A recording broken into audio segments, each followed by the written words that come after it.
The school board work session begins in 1 minute. Please take your seats. Again, the school board work session begins in 1 minute.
Good morning. I now call the October 17, 2022 Special Administrative Briefing and Work Session of the Marion County School Board to order at 9 a.m. Please silence your electronic devices and remove hats to avoid disturbing others. I now ask the School Board Attorney to explain the rules of this work session. Good morning, Chair Crummings. Good morning. This work session is a public meeting as defined in Florida Sunshine Law. The Board is dedicated to full transparency in its meetings and its work. In compliance with the Sunshine Law, the Board has adopted uniform meeting procedures, including the right for citizens to participate. The Board will allow public comment regarding any work session item listed on today's agenda at the appropriate time. I need to fill in here also that there will be 3 separate Neola work sessions, and the public may comment upon any one of the sessions at any of the others. Speakers must fill out a request form located in the lobby and hand it to the Board Clerk. After the Board and Superintendent have completed their discussion on a particular agenda item, the Board Clerk will call speakers' names in the order received. Each speaker will have 3 minutes. As required by the Sunshine Law, the Board must maintain orderly conduct and proper decorum throughout this meeting. Speakers may criticize subject matter and decisions in a respectful manner, but not people.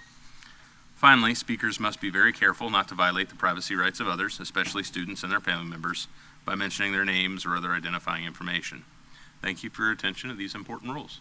Thank you. We'll now begin with our Superintendent's administrative briefing. Good morning, Chair, members of the Board. Nice to see you. I do not have any items for today. Thank you. Thank you. So we're here this morning because we're doing a Neola policy update of some statutes. I guess this came down from Neola. That is correct, sir. Can you kind of give us an update on what we're doing and how we're doing it and I shall. where we're moving? We adopted, and for ease of use, we're still calling them Neola updates, but as of now, the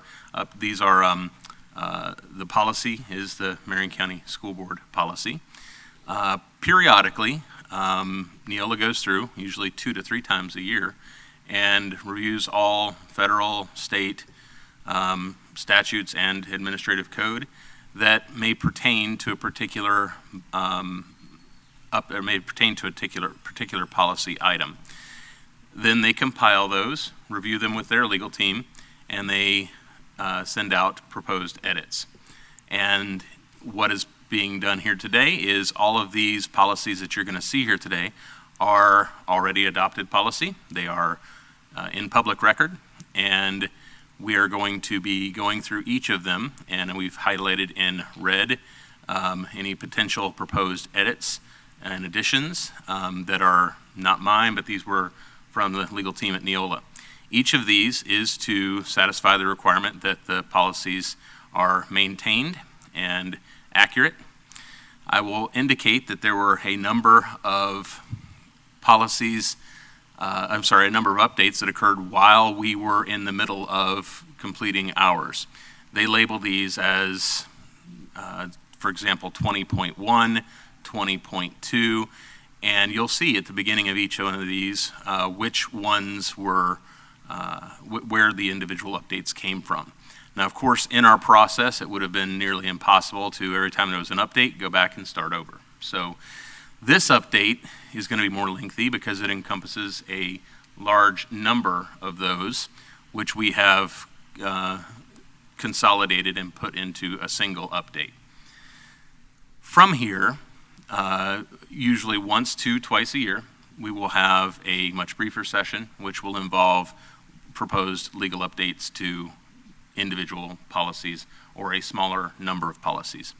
I want to stress that with the only exceptions being ones which I will point out specifically today, for example, changing of a title from Director of Ethics, Ms. Dewana Gary's title, which was Director of Equity and Ethics, to Director of Equity and Compliance, things of that nature. With the exception of minor edits like those, everything in here is going to be something that is specifically a item which was identified by Neola as having a requirement that it be updated to maintain compliance with federal statute, with state statute, or with administrative code. So what I propose that how we proceed is we will go through with each one of these policies and indicate what the proposed edits are, and then if there's any discussion to be had on that proposed edit, we can do so. I will show the board what every one of those edits is. Then we will move on to the next policy. The policies here number 172 in total. We have 3 days that are set aside for these. The final day will be a public hearing. All 3 of these have been noticed as a public hearing and cross-linked so that the public has a right to communicate with us at a board meeting on any of these as they go through. At the final one, then the final work session, then that will count as our final public hearing. These have all been properly noticed in advance and advertised, and then we will propose those adoptions, if we have consensus on them, be adopted at a subsequent board meeting, for which we will have the proper rulemaking and development advertising. And for the record, I know when we set these dates for these meetings, all of these were time specific as to start and stop, correct? Yes, sir. Each of the meetings that we've set so far are for 9 to noon. All right. So, board, you guys got anything before we start? Ms. Thorne? Thank you, and good morning, everybody. I'm wondering how many of these 176 policies that we're going to be reviewing are simply statutory requirements? Nearly all. Nearly every one of them is simply a statutory update. So they have been provided to the board. The individual policies as they stand now are a matter of public record and are on the board's website. These will be individually uploaded, all of the proposed edits prior to the final hearing. So we can go through in batches and see if anybody has anything they wish to go look at, or we can go policy by policy. That's completely within the board's purview. What I would recommend is that we start off today as, I won't say experimental, but today is in order to get us used to what these updates look like and give the board the opportunity to see what updates from here on out will be like. And then I would suggest that we go through, at least at the beginning, individually, so that I can show and narrate and move forward. And if it doesn't require a discussion, we're done with that one, we move on to the next one. And then if we get to our third session and we have not completed, or if we decide that we can accept in batches, then we can do so. If we get to that third session we haven't completed, then we would have to move the next to a remaining session. Attorney Powers, this is just a process or part of us using Neola, that they will periodically give us updates to our policies. So it's nothing that we are going back trying to undo. No. These are policy changes, policy updates that Neola has. Once they looked at statute, they understood that we need to update ours because we're behind. That's correct. For example, even through this last legislative process, we know over the past 2 years there have been quite a number of changes within Florida statute. Many of these policies are geared specifically to take those into account. And in most cases, not all, but in most cases, the language is directly word for word statutory language, so that it is reflecting that. In addition, then you have federal statute and you have administrative code. There is very little within these updates that is simply a reflection of any sort of state or federal guidance. It's more a matter of direct compliance. All right. Anything else from the board, Mr. Bryan? Yes, this is a general observation, if you will. I think we're making a mistake in creating a legal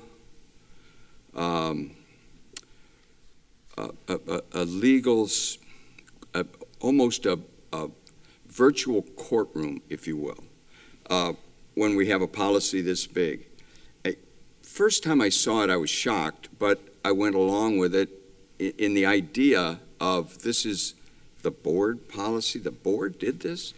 And I figured, well, live and learn, get involved, figure it out, as I did District 2 boardsmanship, if you will. What I have found is that this is a kind of an unofficial rendition, and this is for I'm really directing this a lot to our attorney here. This is a long effort to make a hard, solid, big, thick, what I consider almost impossible to follow, policy book. And I bring this forward to the board because we're struggling to educate properly. We're at like half level of students meeting standards. And I know we're all troubled with that, but we've got to change it. And I think going back, I see board policy. Well, that's the board policy. But it really truly isn't the board policy. What it is a virtual, kind of a watered down rendition by a party that we've hired that's not from Marion County. And this is a Marion County board and a Marion County district. What I would recommend is an actual effort. It's going to take time, but an actual effort to have a board that represents each of our districts, Marion County. And yes, we're under federal law, but we'd have to have 50 of these if we were going to include all the federal law. We'd have to have another 50 if we were going to include all the state law. So, because I go back to the standard of having a parent or two parents and a child even follow this. And these are people that did not sit for the bar exam. They are not legal eagles. They are people that want to get their child educated, and the board members are people that want to see it done in as efficient and as well managed a way as possible. So if you think about this a minute, there is no way for individuals to actually understand what's in these manuals. And I see the implementation of this, like I was reading, if you make a complaint, let's say on bullying, you make a complaint, okay, then there's these standards, and the standards, you're a student, then you must confront the bully. Well, that's a little questionable if you're in the third grade, but okay, let's do that. You should have some protection. You know, back when we were in school, the principal would look at it and perhaps size it up, check with the teacher, whatever it was, make their investigation, figure it out, and maybe have a little talk with the bully, for example. I understand your analogy, but those are probably better directed toward the Code of Student Conduct. What we're dealing with here with Neola today, these policies, in fact, most of what's in here, if you look at the Florida statute, it's 20 hardbound covers that are all 4 inches thick and small print. I haven't finished yet. Let me finish, if you will, and then I'd like to comment. But I'm sorry, I have not finished. Thank you. Or do we have a Thank you. 10-minute time limit like we did for anything else? Not on a Go work ahead and session. start the clock. That's fine. But I would like to not be I understand. interrupted. Thank you. Not during I'm answering Ms. Campbell's question. Not during a work session, because that's not a debate. So work session is. But we're not going to use this 3 hours. Remember, this is a time-specific meeting. We're not going to use the entirety of the 3 hours. It's just. That's why So- we don't like policies. Please go ahead, Mr. Bryan. Yes, I prefer not to be lectured. Thank you. Now, the idea that my analogy is, take it for policy, and any violation of any policy by a student, they're a student, then they're a plaintiff, and this is like a courtroom. And I think most of it is designed to protect the district from perhaps some legislation, perhaps somebody not like to be called out for bullying, for example, or their family, or whatever it is. There's these extra steps. It's like it's being done for the district, not for the student. And I see board policy being cited, and I see state law being cited, and I see federal law being cited on a regular basis. And I'm trying to get this down to the point where this is actually policy from elected officials in Marion County for Marion County. You mean local control? Exactly. What a concept. Exactly. We all approved the policies on That is, July. yet we do approve it. We do approve it, That and is that's local the control. enthusiasm. Yeah. That's the enthusiasm Let's of get it. rid of overregulation, and let's do that today. Wow. And it's like a Lewis and Clark going to the Pacific. You don't go to the Pacific in one day. You start out from St. Louis with a single step. And that's what I'm proposing as a general comment before we start, that we think that way and we have in mind the student and the student's family who would no way follow. You're always going to win if you say, oh, board policy, we have to do it. Oh, state law, we have to do it. Oh, federal law, we have to do it. Well, wait a minute. Let's back up a minute. I think this should be actual policy for operating this school district. And we can get to state law. We have lawyers for that. We can get to federal law. We got lawyers for that. So that's the way I believe we should operate. And that's just this board member making those comments for my district and for the board in its entirety, to speak to the board in its entirety. Thank you, Chair. Vice Chair. Thank you. So what I'm grateful for is that we received recommendations from Neola that we then as a board, locally, all individually elected in Marion County, discussed at length and then approved collectively as a board, making the policies Marion County School District policies Today, what we'll be doing is reviewing additional recommendations from Neola. And yes, there are changes that we will be discussing today from those recommendations, because there are still recommendations that we all potentially may have struggles with, and we'll be adjusting them based on what we believe needs to be done in Marion County School District. So with that, I'm ready to move on. I'd like to concur. So let's start, Attorney Powers. Yes, sir. The board's duties, of course, include two predominant areas, and that's budget and policy. And with policy enactment, this essentially provides a lot of assistance for myself. Already, I can indicate that my staff spend a very large amount of time on policy review. That is largely intended because of the fact that each of these policies, state and federal, have written into the actual statute, and I'll just quote from 101.4.05, which is school district notifications on parental rights. The legislature enacts something, and it indicates that specifically each district school board shall adopt particular policies. And in this case, with the Parents' Bill of Rights, that was one that Florida statute says to school boards, not just follow the law, but you shall adopt a district policy to promote parental involvement in public school system. And then it says each policy must include, and it goes through and lists 2 pages of information that the policy must include.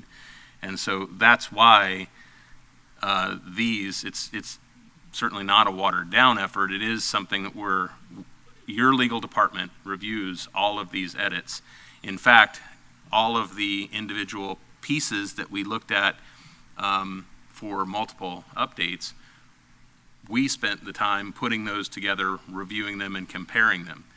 This provides us with the infrastructure and building materials within which to do that. So this is not some outside agency that's certifying things for us. This is an agency that's providing a lot of assistance to your legal department in doing so. Now, starting with the policies that we have today, today is about a discussion of changes. There are policies requiring staff decision. For example, there are ones which, though we're required to outline them in policy, a board may choose A or B options. Where we encounter one of those, we're going to move that to the sessions that are near the end, because we still need staff input on which of those needs to be adopted. And of course, if they find in the meantime that we need to have discussion on that, we can have discussion on that and pull it separately. So let's just start off with right for the beginning there. Okay. All right, this was policy 100, 0100, bylaw 0100. It's solely a date change. Can you pull it up as a, there we go. So at the bottom, there's a change in the date. Just on the date, yep. 2021, that was it was a 2019 recommendation. 2021 is the updated version, so that when they go back to look, you'll see that these indicate either Neola 2021 or Marion 2021 or Marion 2019. The year throughout all of these is simply what year those were last updated. It may not say 2022, for example, because there was no update in 2022. Right. Where it says Neola, that indicates that this has been approved entirely by Neola, that we have not deviated sufficiently from their policy, and that they will defend and back the policy with any assistance we may need in the future. Where there is something that we've seen that we need to have our own policy or have created our own policy, you'll see Marion and the year. So by way of explanation, we won't go through that on every one of them, but as you can see that we've got that kind of edits that we deal with. Now, 0124. Hold on, let me ask a question. Yes, sir. So do we need to say we concur, we moving on, or we're just gonna? Because I mean, for one, if we need to have an individual belief or concurrence on each. Otherwise, I'll assume that if you, I mean, we're going to go forward with a board vote on them. If anybody has any particular need for discussion or objection, you may feel free to voice it. But I stand at your discretion as to how you'd like to do that. I just want us to be able to move through this as expeditiously as possible, because we're not debating the Right. policy. We're just looking at the update. So I concur with moving on forward with that one. So 0124, standards of ethical conduct. There we go. That was again based on a statutory change and not on political or personal interests. Board members must have a sincere desire to serve the educational needs of the community. Decisions must be based on the best interests of students and not on political or personal interests. And then, if you look at the top of this policy,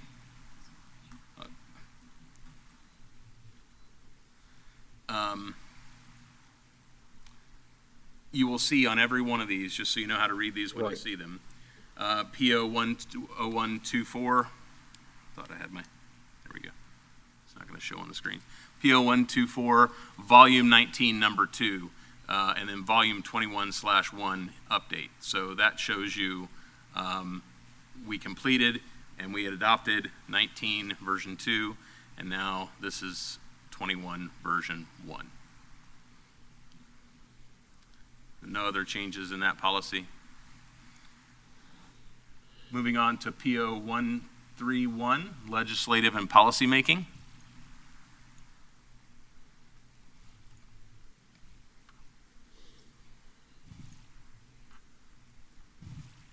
Sedate. Again, a date. Moving on, PO 141.2, conflict of interest. It's a whole There section. we go. The green strike, the strikeout indicates obviously that language has been struck. Stricken, there we go, how's that? Go back up, Terry. Let me see that.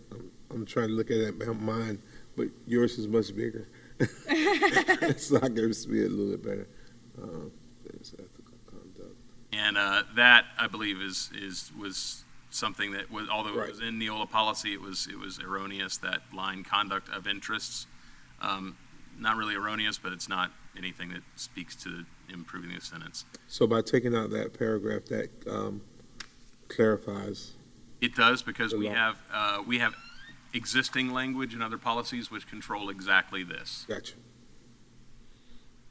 Chair? Mr. Brown. Yeah, now, okay, this is like an example. I despise the idea of this coming from outside the district. I am very enamored of the idea of this board deciding a need. Like, if you're going to have a conflict of interest, this board would never think of removing the idea that under the item conflict of interest, in the event a board member is employed by a corporation or maybe sits on the board of a corporation or is employed or has an interest of some regard, that they have to, for example, recuse themselves. Right, that's why we have that in other language and other policies. Okay, oh, I understand, but this is conflict of interest. So my issue is that when you come to conflict of interest, if you were going to try and understand the policy, if this came from this board has the sense that they would define conflict of interest in conflict of interest, not like it's going to be somewhere else. I don't know if that's making sense. It makes sense clearly in this board member's sense of reality of how this district is run by this board. I really think that many of the goals we have for our 5-year plan could be better achieved if we got to some of these fundamentals and we stopped taking in things like this that in somewhere else, that somebody in another place thinks is a good idea. I say it should come from this district and it should come from this board, and there should be a need that is being met, not for somewhere else. 112.31, if you look to the top of the statute, if you'll show them again, Terry, where to find these individual. If you look at the top of the policy, for explanatory purposes, we've got, well, go back to the policy for just a minute first. Actually, Mr. Powers, while I appreciate the elaboration on the Florida statute, if you actually read the policy in its entirety, everything included in that paragraph that we're about to remove is included in that specific policy. Employees holding office, a board member shall not be a member of a board while simultaneously continuing as employee. Voting conflicts, a board member should not vote in an official capacity on any matter that would ensure. So actually, that entire paragraph is included in each of these sections, A, B, C, 1, 2, 3. It spells it out even more elaborately than it does in that one paragraph. So striking that paragraph actually makes sense because it elaborates so much more in each of the sections within this policy.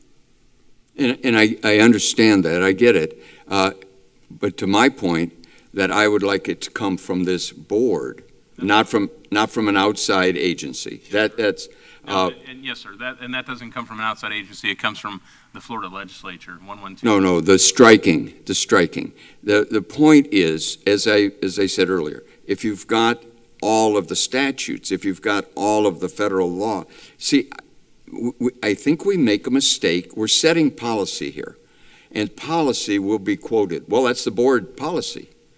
And the board policy does these things. So I just want to I want to be very clear. I do not like the way this is being done because I think it puts us in a hole. It's not that it's improper. It's not that it isn't good information. It's like it didn't come from here. It's like the idea, I cringe every time we look at an empty room and I think it's a school board association, came down with some words. This board member's never addressed it, never been asked to address it, but remove your hat.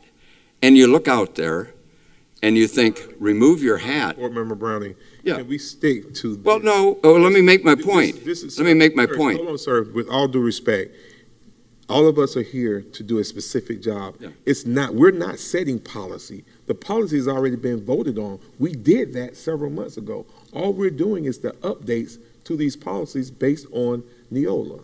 And with all due respect, I respect everything that you're saying, but this isn't the time to go into a lengthy discussion about your philosophy on how this is done. This is the process. We have to work within the process. I disagree. This is the time. This is exactly the time. And so if I could finish my sentence, when we ask people to remove their hat, the person has no hat.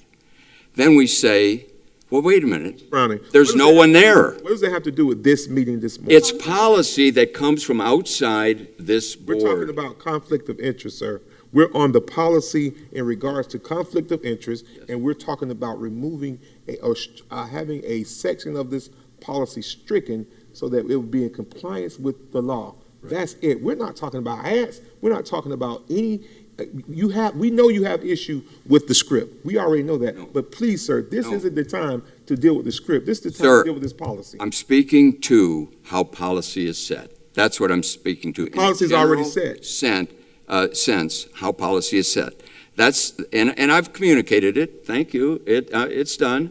I've communicated it, and the key to my comment is that these policies come from outside Marion County. They did not. We voted on this policy. Okay, we may vote on it. But it comes from outside these recommendations, and it says Neola. If you will consider Neola as outside legal counsel, instead of calling them Neola, they're a group of attorneys that review federal and state law and statute to ensure that we are following it and that our policies align with the law. So if you want to consider Neola, or if you want to consider them like outside legal counsel, that's essentially what they are. Right. Because all they're doing is looking at the law and ensuring that our policy aligns with law. Yes, they're under the name of Neola, but essentially if you'll consider them as outside legal counsel, perhaps that would help us move this along. I get that. But do you, sir? Well, I do. I understand exactly what you're saying.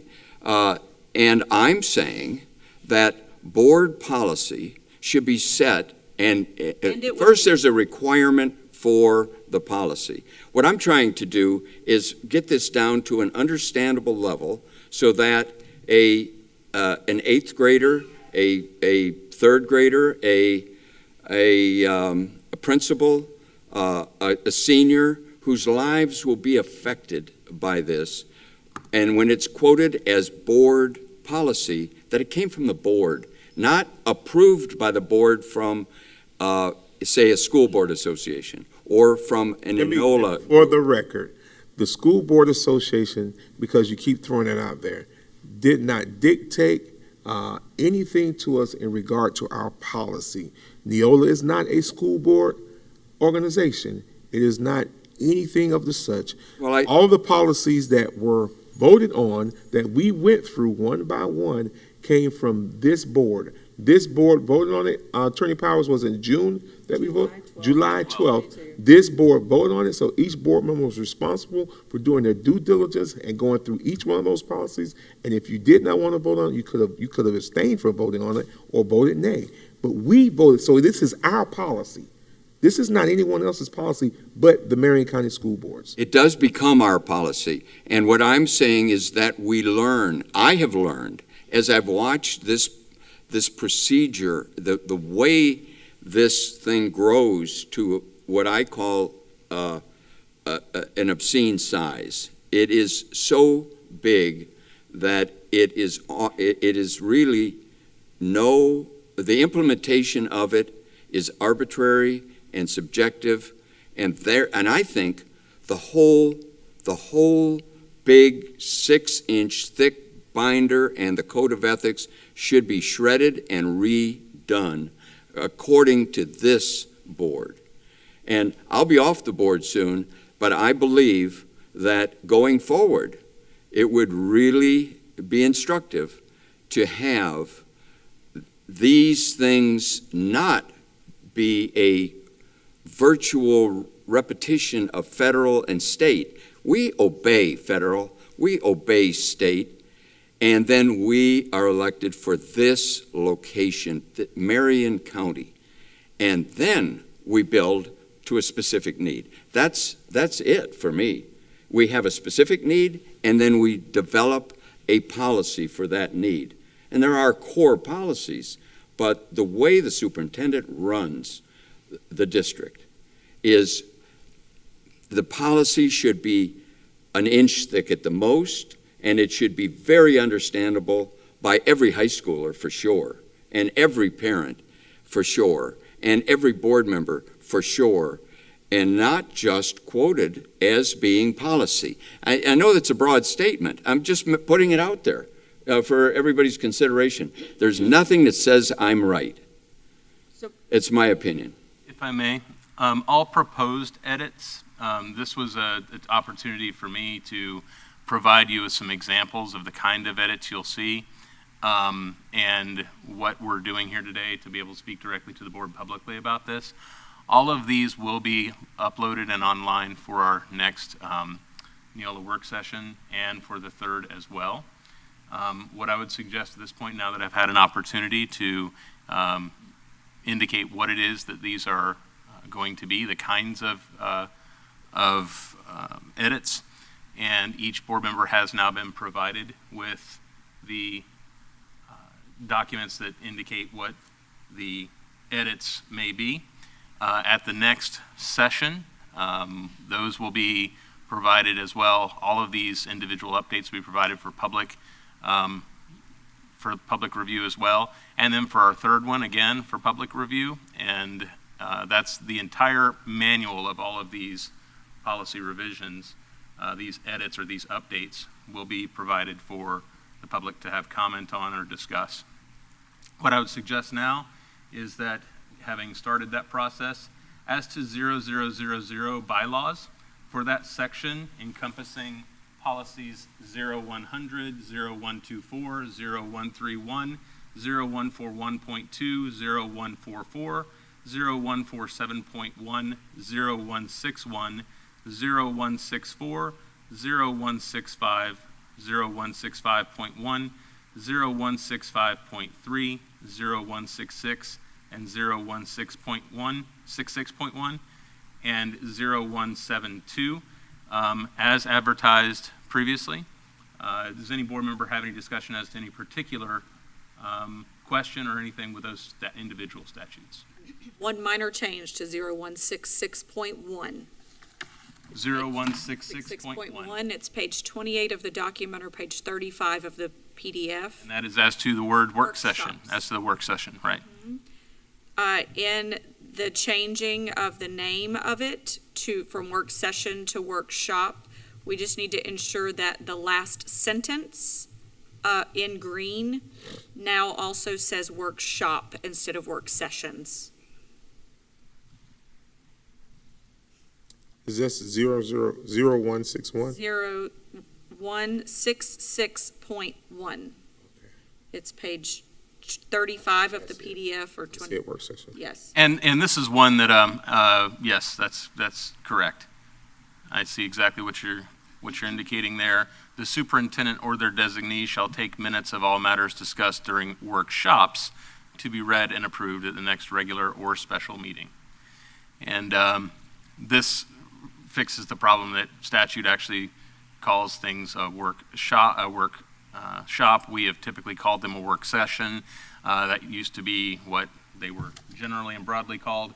Statute has also indicated they may be called either, but this keeps it up with the fact that legislatures Florida legislature is specifically referring to it as workshops more often. And scroll back up, Terry. Does that top say all the way up to the top? Does that say session? It's changed from session to workshop. Okay, I just want to make sure, because I'm looking at it still say, on mine it says, okay. Thank you. That's the only change I saw in the bylaw section. As to 1,000 administration, is there anything else for housekeeping purposes? Go ahead, Superintendent. Right, ready? Thank you, Chair. Before we move on, then, on page 004, which is in the definitions, the very, very beginning, just asking about clarification. It references chair defined on page 2 accurately, but on page 4, I see where it refers to chairman and vice chairman, which I think in statute, my recollection is it's chair or vice chair. So just for clarification, so it's defined correctly throughout all the policies. And before we alter this, I'm gonna star this to go back and look. Okay, thank to you. ensure that we do not have other policies which Right. are currently calling it one or the other. And if so, we can, as far as definitions go, we can simply say vice chair or vice chairman and indicate that that is the vice chair of the board. So I'll make sure that's corrected. So do we need to do the same thing where it says work session or workshop? Yes. Since everything's going to workshop right under there as well? And those are incorporated throughout in some of the other edits you'll see. Okay. Luckily, the majority of those are maintained within the session on bylaws because that governs actually the board's business. Yeah, because it's also in that same area on the work session or workshop where it says the meeting called by the board chairman. And what we're getting is some legislation and some statutes indicate that during a workshop, the board will do the following. And technically, if we're calling it a work session, it could lead to some confusion. So it's a good fix. Did you see that down there, Terry, on the work session, workshop, Or workshop, yeah. where it says board chairman right there? Oh, yeah. Oh, board chairman, right. But the chair still just says chair instead of chair or chairman. Right.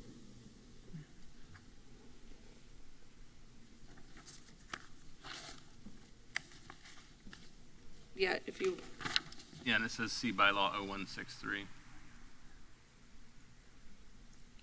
I made it so I We should know, we should get to see board chair. can make it on. Should take out the man right there. There you go. yeah, that'll just be one we'll have to check throughout because it may. Yeah, you're gonna run over. Right. You're gonna run over that. You're gonna see those. I am making a note there as well. Thank you. And that'll be seamless, so it'll be in, when we do the public hearing final workshop, those will all be there, and if anybody, of course, has any other alterations, they won't have to worry too much about that one. I'll make sure it's taken care of. Superintendent, you have any more, ma'am? No, the other one was addressed by Vice Chair. Thank you. Okay.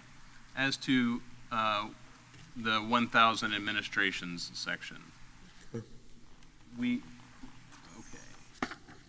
I will indicate that I have discovered from staff that on a number of policies, we will be incorporating some edits that specifically relate to one item, and that is as to the Director of Equity and Ethics, which formerly the Director of Equity and Ethics, whose job title has changed to the Director of Equity and Compliance. That title, Director of Equity and Ethics, was incorporated into our policies in a large number of policies. And that was policy 1122, 1122.01, which are prohibitions against disability discrimination, anti-harassment, and then the non-discrimination policies. So that will be an update that will encompass 1, 2, 3, 4, 5, 6, 7, 8, 9, 10. Looks like about 13 different policies. But the update will simply be to update what the title of that person is. And staff has also indicated to me that as to policy 2266, which is referenced in 6 other policies, that our title of non-discrimination on the basis of sex in education programs and activities, we had in there, the language had said or instead of and. It should say and. So that one will be one that we repair in all of those as well. So that was one of those items that was staff input as opposed to clear just statutory, but it does indicate that it would maintain compliance with statute. And a good catch, the superintendent staff, for finding that. Now, as to the sections in administration, section 1000 encompassing 1, 2, 3, 4, 5, 6, 7, 8, 9, 10, 11, 12, 13, 14, 15, 16, 17, 18, 19, 20, and 21 policies. There are some that require staff input, and that is generally in the menu item sort of format, where staff is going to choose, is our district situated as to situation A or situation B, and which do we choose? And those items will be one that once staff has had their input on that item, we will present the board with what those are, so that if the policy, because stat legislation often gives us a choice, right? The choice is, do you wish to choose item A or B or C as the way that your district does it? And if our district has been situated to choose one of those, you now see what those items are, and then if you agree or disagree with staff assessment, we can have further discussion on those particular items. But I wanted to make sure that you had the indication of what it was that staff was being asked to choose before we did any edits choosing one of those. Chair? Yes, sir. Yes. So you're saying asked to choose. This is sort of falls into the line of thought that I'm on. Asked to choose. You're saying asked to choose by the legislature, by state law? Yes, sir. Mr. Browning, for example, thank you for your question. It appears that there might be a situation in which, and I'll have Terry look up one of our examples, but I'll give you a hypothetical example. It could say that in a district which has the following conditions, no class size greater than X, no number of schools fewer than Y, one of those sort of scenarios, that we may choose one type of program or another type of program. And it's going to be based on some measurable criteria as to what meets our school district. And we already have in place some of those items. As legal updates here, these are ones which the legislature may have made some change or tweak to what those compliances are. Does our district still meet that particular item given that? And that's the question that staff has to answer and select so that the board is properly advised in its selection of the policy that fits. I appreciate that really goes to my point. I like that. Yeah, are you shoe size 8 or are you shoe size 10? Yeah, and what I would think is ideal is that we have a state policy, and that state policy mandates state mandates. There can be 3 choices, but it's a state policy. And we could have a federal policy. And as far as I'm concerned, it would grow, obscenely large, simply because that's the way it is. But it wouldn't be the board policy. The board policy, in one sentence, would address the concept that we obey federal law and we obey state law. Now, with that said, we have a board policy. Boy, I would sure like to see Marion County School District have a board policy that is the board policy and not a reinstatement of federal policies and state policies. I am adamantly against what we're doing here because we're patching over something that then 5 years from now somebody will say, well, they agreed to that. They patch, and it's a continual patch over thing. And I'm not demeaning outside agencies, legal teams, as the vice chair was indicating. That's great, but we can have a Neola policy, and we could even say we like, as a board, Neola policies, but it wouldn't be the board policy. I'm just thinking, if we're going to go ahead and be competitive as a district, we've got to get around things like this and not just keep, it is impossible. I'm a pretty astute businessman.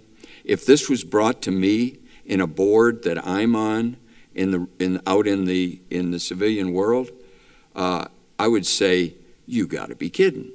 What are we talking about here? This couldn't possibly be followed by our people, by our individual agencies. So I'm thinking the same thing exists here. What if we did make it cleaner? If we had actually a board policy, and then you could go, whoa, there's the Neola policy. Oh, there's the state policy. Oh, there's the federal policy. This is the school board policy.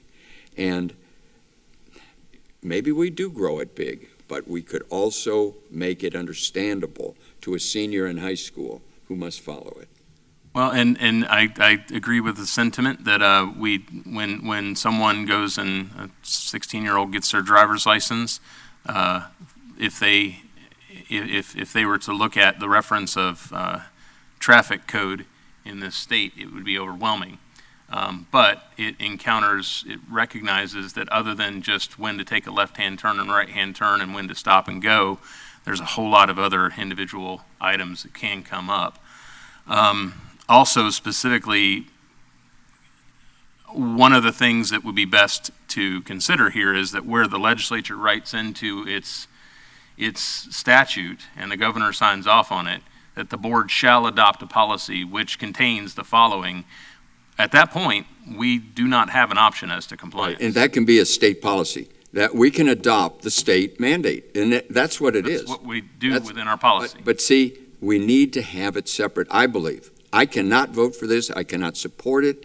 I find it abhorrent because it's not understandable. And that's what we're trying to do with students with this district. This is a district board, and I'm not trying to be over-instructive here. This is a district board, and it has to be understandable. And this is legalese. You could not, if you're going to be tested on this for the bar, I don't think you could. I think it's beyond the pale. I don't think you could handle it. I don't think an individual could handle this. I'm saying, in a general sense, it's beyond human retention. Well, this is definitely an item I don't have a learning curve on because I worked a lot of graduate degree courses in education, law, and finance, and it's also specifically this. And I will tell you that, yes, it can be quite overwhelming. There's a lot of stuff dealing with board policy that is that is required and mandated by statute that is more difficult to understand. And for the ultimate interpretation, it comes back to this board engaging its deliberative efforts to ensure that we are complying with state and federal law, and that we are creating a central reference book. This is not a procedures manual. This is the central reference to here's what all of the current status of law with regard to this particular issue or item are for our purposes. So it definitely keeps the district safe. It definitely keeps the district compliant. And without this as sort of our tool in our toolkit, it's very difficult to take any particular individual item and even find out, well, what's the law on that? I mean, frequently when I attack a legal question or a legal problem, the basis and starting point is, well, this is where I kind of think it should be, and here's what my argument may need to be based on what is in the best interests of the district, the board. However, what's the law say on it? And the point of the board policy is so that we can go back to that. We, the public, anyone can go back and say, this is the touchstone. This is where we start. This may not have every single law referenced within it, because if you look at the top of this, Terry's just bringing up here to show you this policy that we're about to give you as an example. All of these are items which touch this particular policy. And this is as to career technical education programs. I mean, there are 41 individual statutes that touch this. Mm-hmm. And I'm sure that alone, if you just took each of those, so we're not just cutting and pasting. Mm-hmm. If you took each of those, you'd have a book 4 inches thick on your own right there. Mm-hmm. This, however, when you go down to the proposed update that we're looking at, we've boiled that down quite simply. And that is to say here, for example, oh, you're on the wrong one. The blanks, yeah. There are some items that were updated here, but as an example, ones that require a staff choice, you look down there at the very last one. This is regarding industry certifications and CTE programs.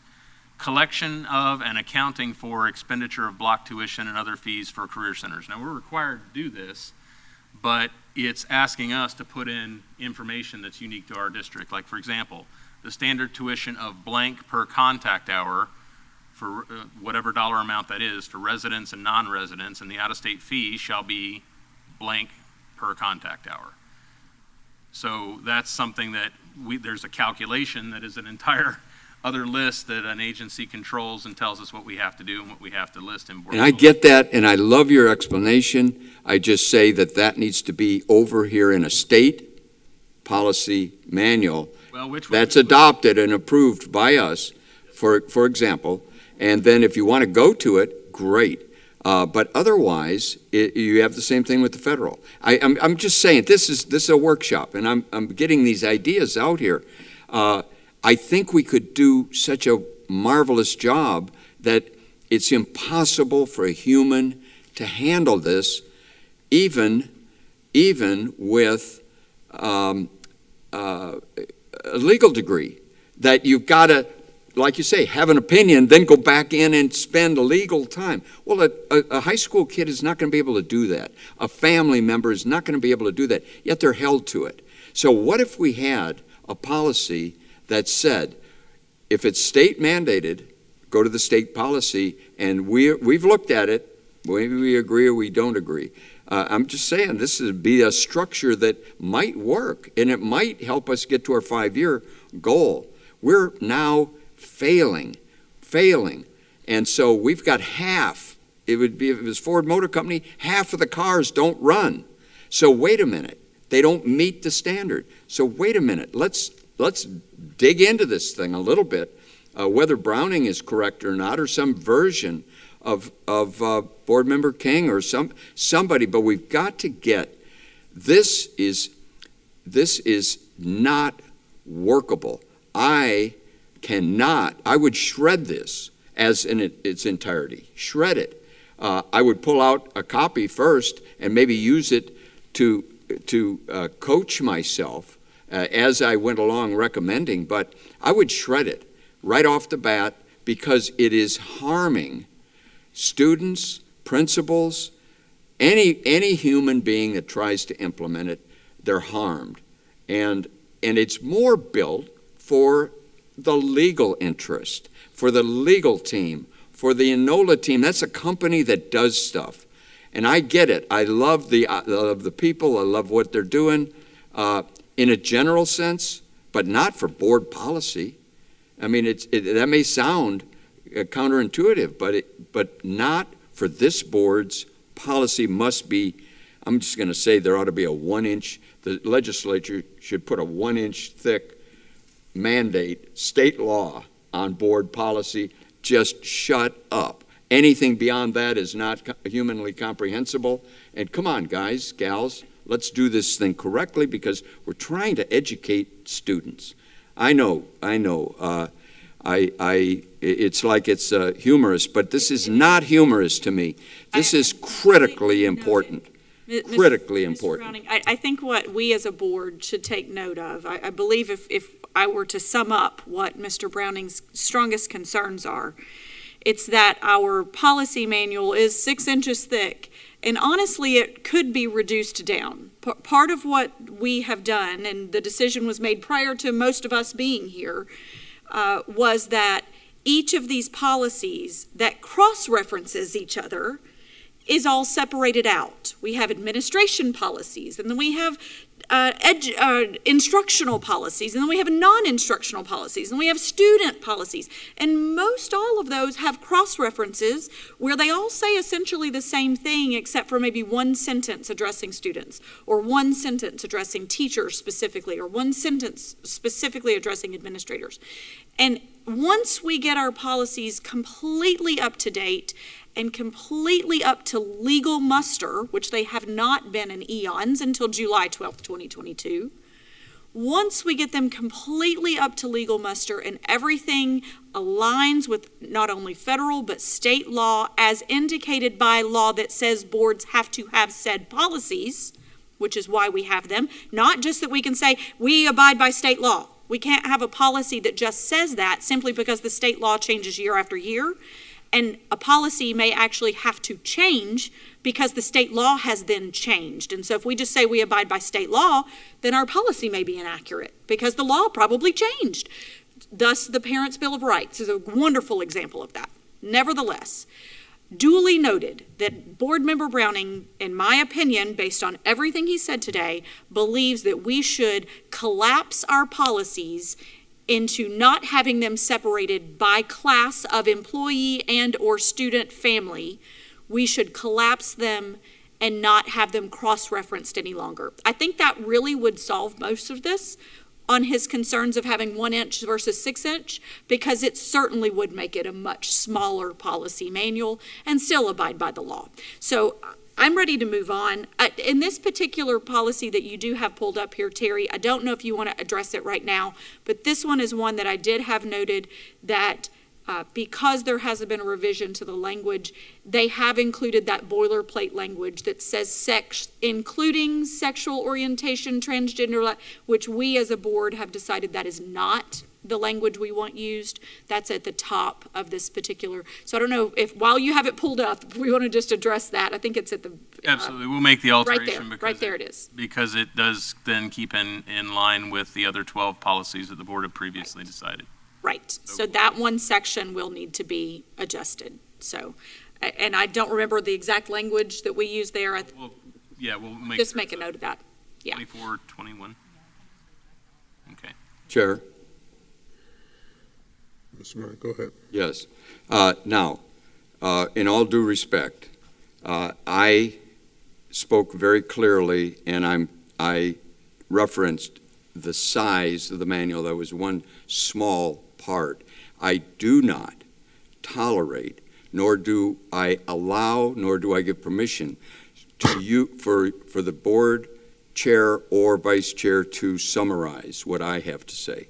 I said it very clearly. Sir, your comments are taken as your comments. Yes. Vice Chair Campbell, Mr. Brown is smacking your hand, so please do not help him. I will not.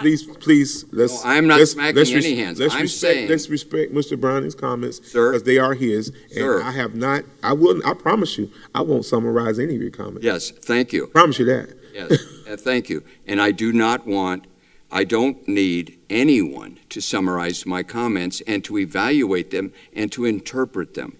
Please make your own comments in terms of your thoughts, in terms of the subject matter. That Point is taken. appropriate Point taken. for what we're doing. Take it, sir. Thank you. For these purposes, I would just ask that all board members consider this item.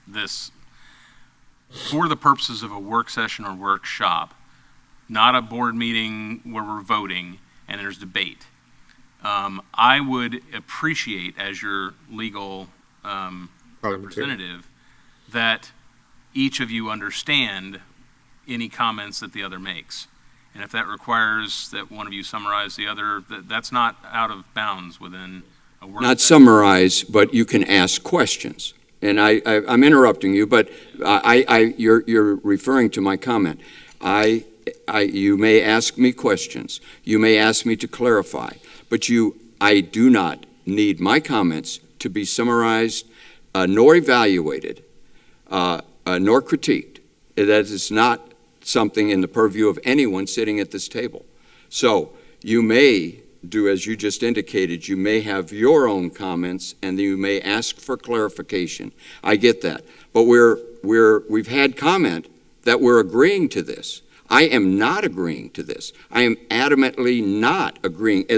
I'm not going to go through it every item. I'm in whole, in total. I don't think this works in the favor of this school district, what we're doing, the way we're doing this. I gave a couple of suggestions, but those are only suggestions. I don't think, and I do not, I believe that it should be shredded.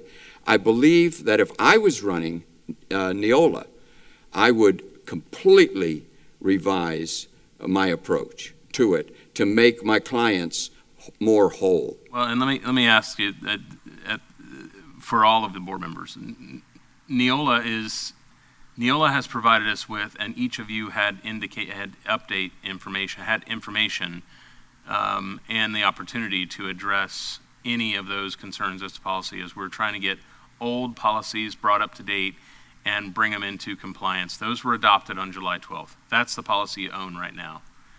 As to what we're here with for today and for future work sessions that we're dealing with, that is to tweak that in ways that make it continually compliant. I would be bereft of any kind of responsibility if I were to, literally or figuratively shred proposed updates or not bring those to the board's attention in order to find ways to maintain compliance with Florida law, with federal statute, and with administrative code. So the things that I'm bringing you here today and for the next couple of sessions, the entire point is to make sure that our board continues to be safe. And Neola's advisorship on the legal department, you have a legal department which consists of 3 people here. And as you indicated, it's difficult for one human to deal with this. This has absorbed a massive amount of the legal department's resources and time, but that is also because the board has a requirement that is policy and budget. That's what you do. And my role is to advise you in how best to make that happen for purposes that are legal and for purposes that maintain compliance.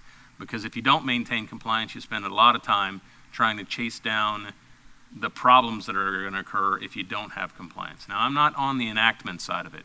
That's operations.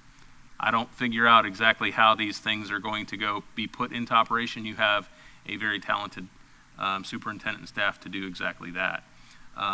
And we accept and welcome their feedback in trying to ensure that they are able to present the policies to the board that maintain their legal compliance and keep them safe, and that I work with them in helping them to advise on what current law says. Those things are what's happening boots on the ground every day. As for Neola presenting the policies, they have presented a summarization of all of the things that have to be in a policy in order for us to accept it. We don't accept Miami-Dade's policy, for example. Miami-Dade may find that they have unique needs, or Orange County may find they have unique needs or desires as a board for how they want to tweak their policies so that while legally compliant, they are more effusive in exactly what they choose to do. And certainly to some degree, the board is able to do that, and that's what we did back on July 12th, where we wanted to write any documents in a little differently. I appreciate it. I would like to address it when you're finished. Sure. I don't want Now that those are all concluded, what my goal here for you for these next work sessions is going to be simply to make sure that if there is anything with our current policy which is going to lead you astray as to legal guidance, and going to potentially result in our policy being a mismatch with the most current and updated law, that you're provided with that information, that you can make the appropriate calculation to accept those updates here. Thank you. I expect that to be the mission of the legal department. The mission of the board is very different than that, as far as I'm concerned. We are not here to protect the district solely. We are here to protect the students, primarily, the faculty, the staff, faculty, and the entire community. That's what we're here to protect. We could have a lineup of lawsuits coming. That would be the way it would be. I would be comfortable with that as long as we did our best to adopt state, federal. We followed the suggestions of the board, and then we got legal counsel for that. In other words, I want this driven, for my part, from the board, not from council, not legal, because what happens in a bureaucratic governmental situation, everybody's protecting their backside. That's how government expands into an unworkable situation, and the rise and fall of the Roman Empire, they collapse. Venezuela, they collapse. That's what happens. So I'm just going down this road, and the safety of the student is the key. It can be a 4-1 vote. I voted prior because I was happy, and I went along in a trusting way. It new in my first year with the board, very new. Now I'm much more seasoned. I see the implementation as completely subjective. I see this as a key ingredient for the failure of the district. And so it's incumbent on me to bring it forward. And when I say shred it, I don't want you to shred anything. That's over on your side in the legal department. You can stack up laws, have as much as you want. I would expect you to do that, but not on this board level. For this board member, I am not. I say shred this whole thing. You do not have. Maybe I said. I like it at one point. I was going along piecemeal. I was going along, but now I don't like that going along because I see what the result is. The result is a totally unworkable item for the students, faculty, and community, and it maybe is understood after research by a legal department. That isn't the way you run a school board, I don't believe, a school district, I don't believe. Thank you. Thank you, May we take Yeah, may I request we take about just a 2 or 3 minute comfort break? I need to just Yes. restroom break, that's all. We'll recess for, it's 10:13. Let's be back at 10:20. Thank you.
it's just one night, but I'm tired. 'Cause it's North. Guys, we're back from recess.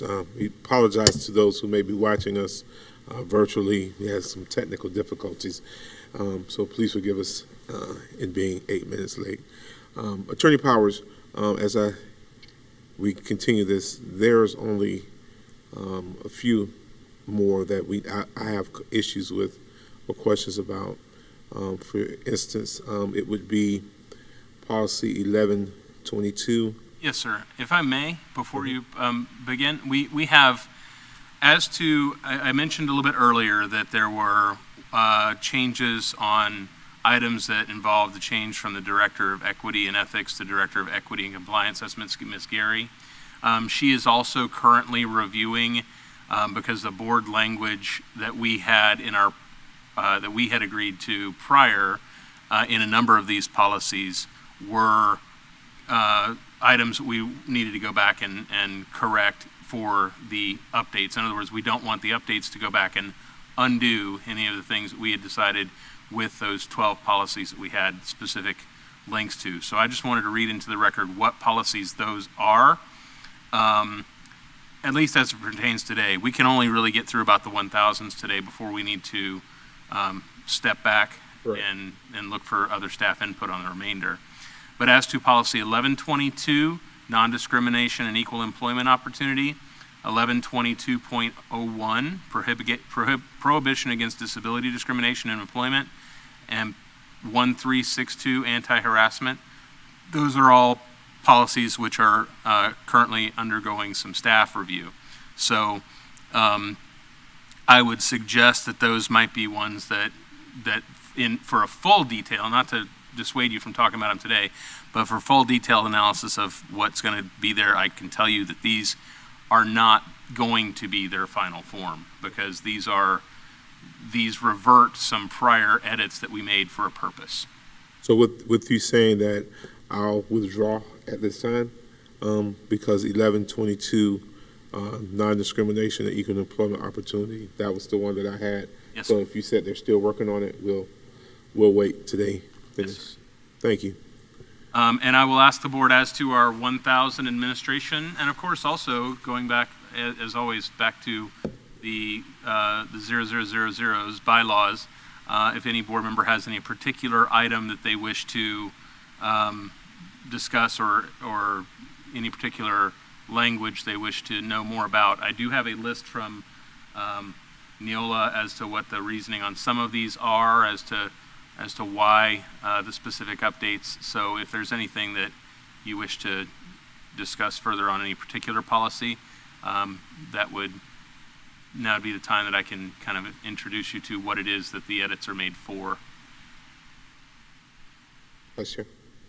So I have two questions about two different policies specific to what the procedure would be, and I know that we don't necessarily approve the procedure, but it does look like we are making fundamental changes to policies 1120 and 1120.11 that will impact how some of our departments operate. So specifically policy 1120, page 47 of the PDF, where it discussed, let's see, do you guys need another page number other than 47? The bottom of the page, it's page 40. Just in the green section where it talks about the general knowledge examination assistance, I'm not certain that's something, maybe it is, but I'm not certain that's something that our professional leadership and learning department has been doing procedurally, where we are offering assistance through the general knowledge examination as well. And this is a whole new section. So that's kind of a procedure question for the superintendent more than anything. Doesn't have to be answered today. I'm just making note of it. That last paragraph that's been added, I'm not certain that's something our professional leadership and learning folks are doing right now. But that last paragraph with general knowledge assistance. Dr. Gullett, is that something we're already doing or something new we'll need to be doing? Thanks, Vice Chair Campbell. I don't know. We just received these Thursday. Right. So I've sent them to the team and we're processing them as we're doing updates. So we'll certainly have to check. Thank you. Perfect. And same thing with policy 1120.11. This would be a human resources process procedure, but it specifically speaks to a veteran recruitment plan. And so that also will be an addition that we'll need to add into the procedures. And that's being added because of the new law. The new law, right. Correct. So again, those are just procedural questions, nothing really that we need to approve. I'm just making note of them for purposes of Dr. Gullett. But my next question, if you guys don't have additional questions beyond that, my next question I think actually is regarding policy. It's on page 52 of the policy number 1121.01. Page 52 of the PDF. Yes. So my question, it begins on the top of page 53, I guess. And this actually is a statute question for me. Let's see. It's the paragraph that begins background screenings. Yes. If it is found that a person who's employed doesn't meet the screening, they'll be immediately suspended. My question is, does the statute speak to suspension with or without pay, or is that a procedure question? Because it does speak to suspension, but I mean, it's not something we have to answer today, but if you want to check on that and just see how statute speaks to that, because if it does because we have very specific designations in suspension with pay or suspension without pay. And if we're adding something about suspension, I want to ensure we include what the law says. I will report back exactly that. I Perfect. will also get with Mr. McFadden regarding current practice, and Excellent. that's 1121.01. Okay. Okay. And you guys know, I just. 1121.01. Right. Yeah, 1121.01. Okay, and you already asked your question on 1120. My next question is on 1180. I don't know if you guys had any additional questions between 1121.01 and 1180. But that's page 66 in the PDF. Let me get to it.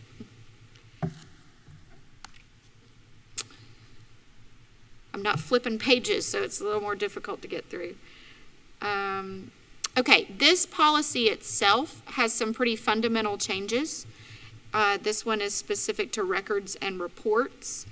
I believe this to be the case, but I would just like verification. It looks as if policy 6100 is going to cover the changes, but where we're taking out language in policy 1180 that says that no longer will include property inventory or school funds, and actually designating that we have to have records and reporting on that.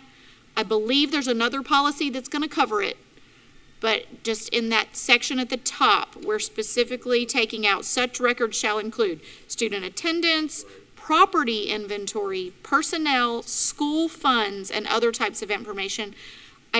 In looking at additional policies, I think 6100 is going to cover most of those changes, but I just want to ensure if we're taking out inventory that we have another policy that's going to actually talk about recording our inventory.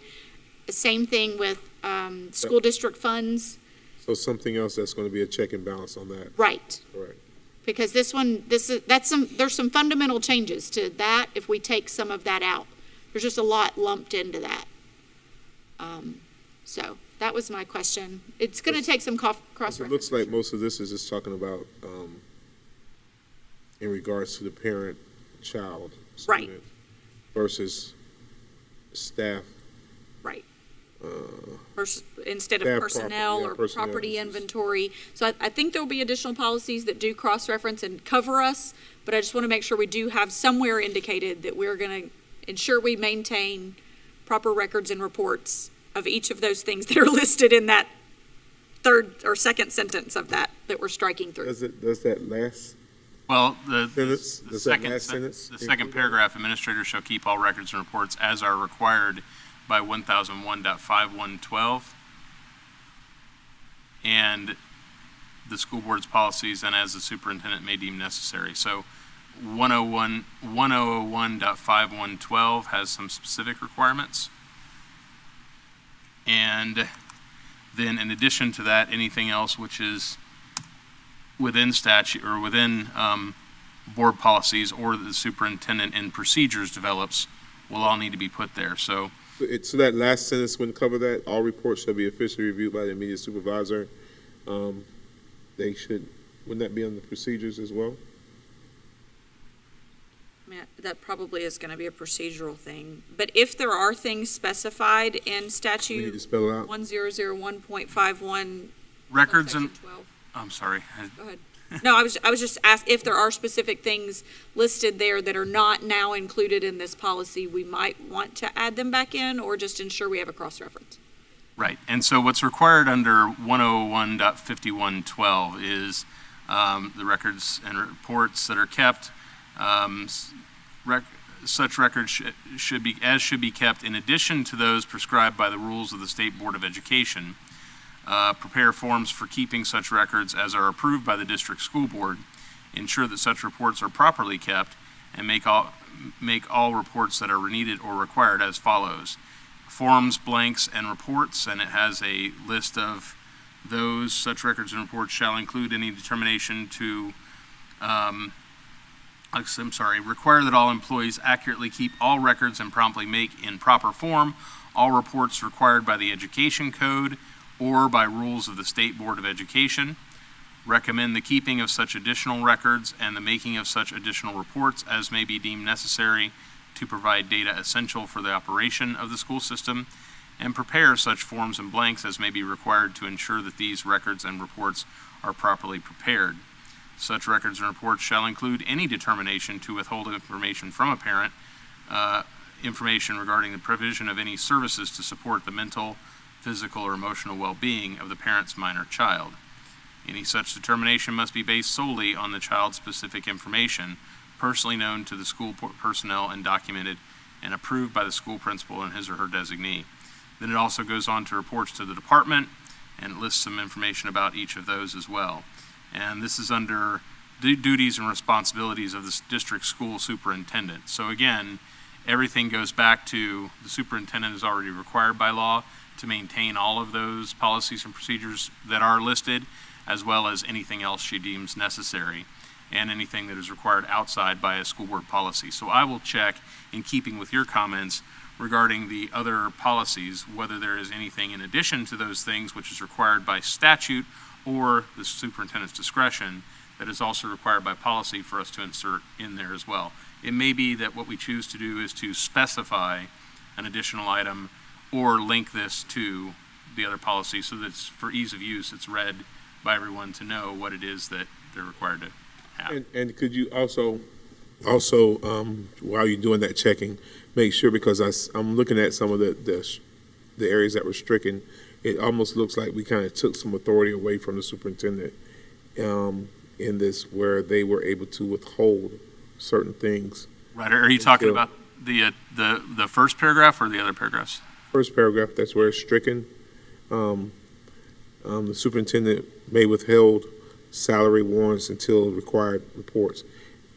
Just making sure that that's still under the purview of the superintendent and within statute, because we don't want to, when you give away authority, it's hard to get it back. Right. Yeah.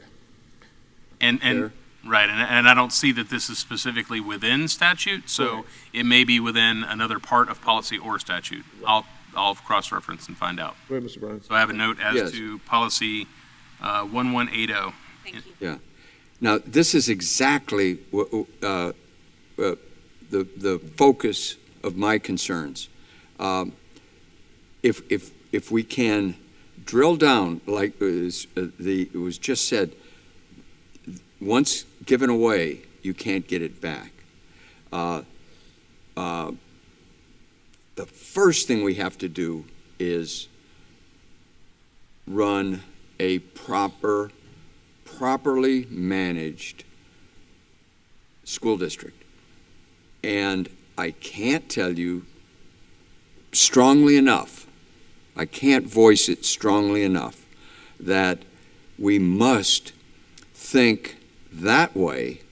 And I just think this idea of going state and going federal, and then we have our policies that any human being of normal education or could have it read to them and reason would understand what's being said. Otherwise, this document, I'm seeing more and more and more of the giant flaw, if you will, of the concept, and this is not criticism of our legal department. I think that's been thrust upon you. And so what an exciting idea that we could protect the student and the staff, and we have lawyers to handle liability, somebody suing. And those things can be brought to us that are state and federal. But the federal Constitution for the student, for the faculty, for a teacher, when they walk in on their first day, they do not give up constitutional rights, our superintendent, constitutional rights. I get excited thinking of the power of a concise, clean, clear administrative program that we do not need to go away from this county in developing, and then we go off into federal and state statutes. That's fine, but that'll be over in that state and federal. In my vision, it's over in that state and federal volume, and they could be a foot tall. That'd be fine. Everybody knows that that's the case anyhow, and we're not going to be. We don't operate this school district as a courtroom. We operate it as an educational facility, and I have a vision of a schoolhouse and a teacher and students, and maybe custodial staff, and then as you get multiples, you get a superintendent, and you just expand. But it doesn't get any more complicated than that if you expect full education and full stewardship of the funds that are brought forward by the community, and what the grand jury talks about. This is state grand jury talks about mismanagement, just mismanagement. You couldn't possibly manage out of this. So I think we're onto something here. I know I see it clearly, and I'll articulate any portions of it if asked to repeat or to elaborate on them. But wow, I just see this as a huge opportunity to do the right thing and maybe change the entire. Shredding is probably the wrong word, but it works for me if we shred it all and start with 3 volumes. We've got this all electronic anyhow. Thank you. In response to board chair's questions regarding the superintendent's ability to withhold any salary warrant until the required report is submitted, that would be something which is probably not accurately kept within this policy. It is probably if the superintendent has such authority, it does not exist within this policy nor from this policy. It would be as related to another policy. Specifically also as to Ms. Campbell's commentary with policy or question as to policy 1180, what Neola has to say about why the language change it wishes to adopt indicates that Senate Bill 2524 amended FS 1001.51, which is the duties and responsibilities of the district school superintendent, to include additional duties of the superintendent related to records and reports. Specifically, records and reports are now required to include any determination to withhold from a parent information regarding the provision of any services to support the mental, physical, or emotional well-being of a parent's minor child. Any such determination must be child-specific, documented, and approved by the principal or designee and annually reviewed and redetermined. The proposed policy revisions to 1180 incorporate these amendments. So I believe that everything else in the top paragraph is referenced within Florida Statute 101.5112 and other board policies, and we'll of course make note of what those board policies are. But then also as to the superintendent's ability to withhold salary warrants, I'm not sure that that's done. I'm not sure that that's something we've ever done. But if that power exists from outside this policy, it doesn't need to be in this policy. If it doesn't exist within this policy, then this policy would require quite a bit of additional revision, and it's probably in the wrong place. Great. Thank you. Page 67, policy 1210. And this is again 67 of the PDF. depending on how you guys are looking at it. It has A, B, C, D, and E listed. And E says such as, with a blank. You can, yeah. Right, that's one of those that requires district input. Okay, Right. perfect. So that would be an example of the standards of ethical conduct. This is an example of the legislature can't identify who else might perform management activities, but if they do, they need to be specified by title within this policy. So A, B, C, and D, frankly, should cover nearly all, but if we have anybody else that's out there, we need to articulate who those are, and that's one that staff will then report back to us to indicate whom else it is that goes there. Thank you. I'm not sure, Mr. Browning. So the next question I have is page, I'll give Mr. Browning the actual flipping the book page number as well, page 71. Okay, thank you. But excuse me, Mr. Browning, it's not that one. Page 71 of the PDF, this is the tobacco policy. Policy number 1215. The flipping the page number is page 64.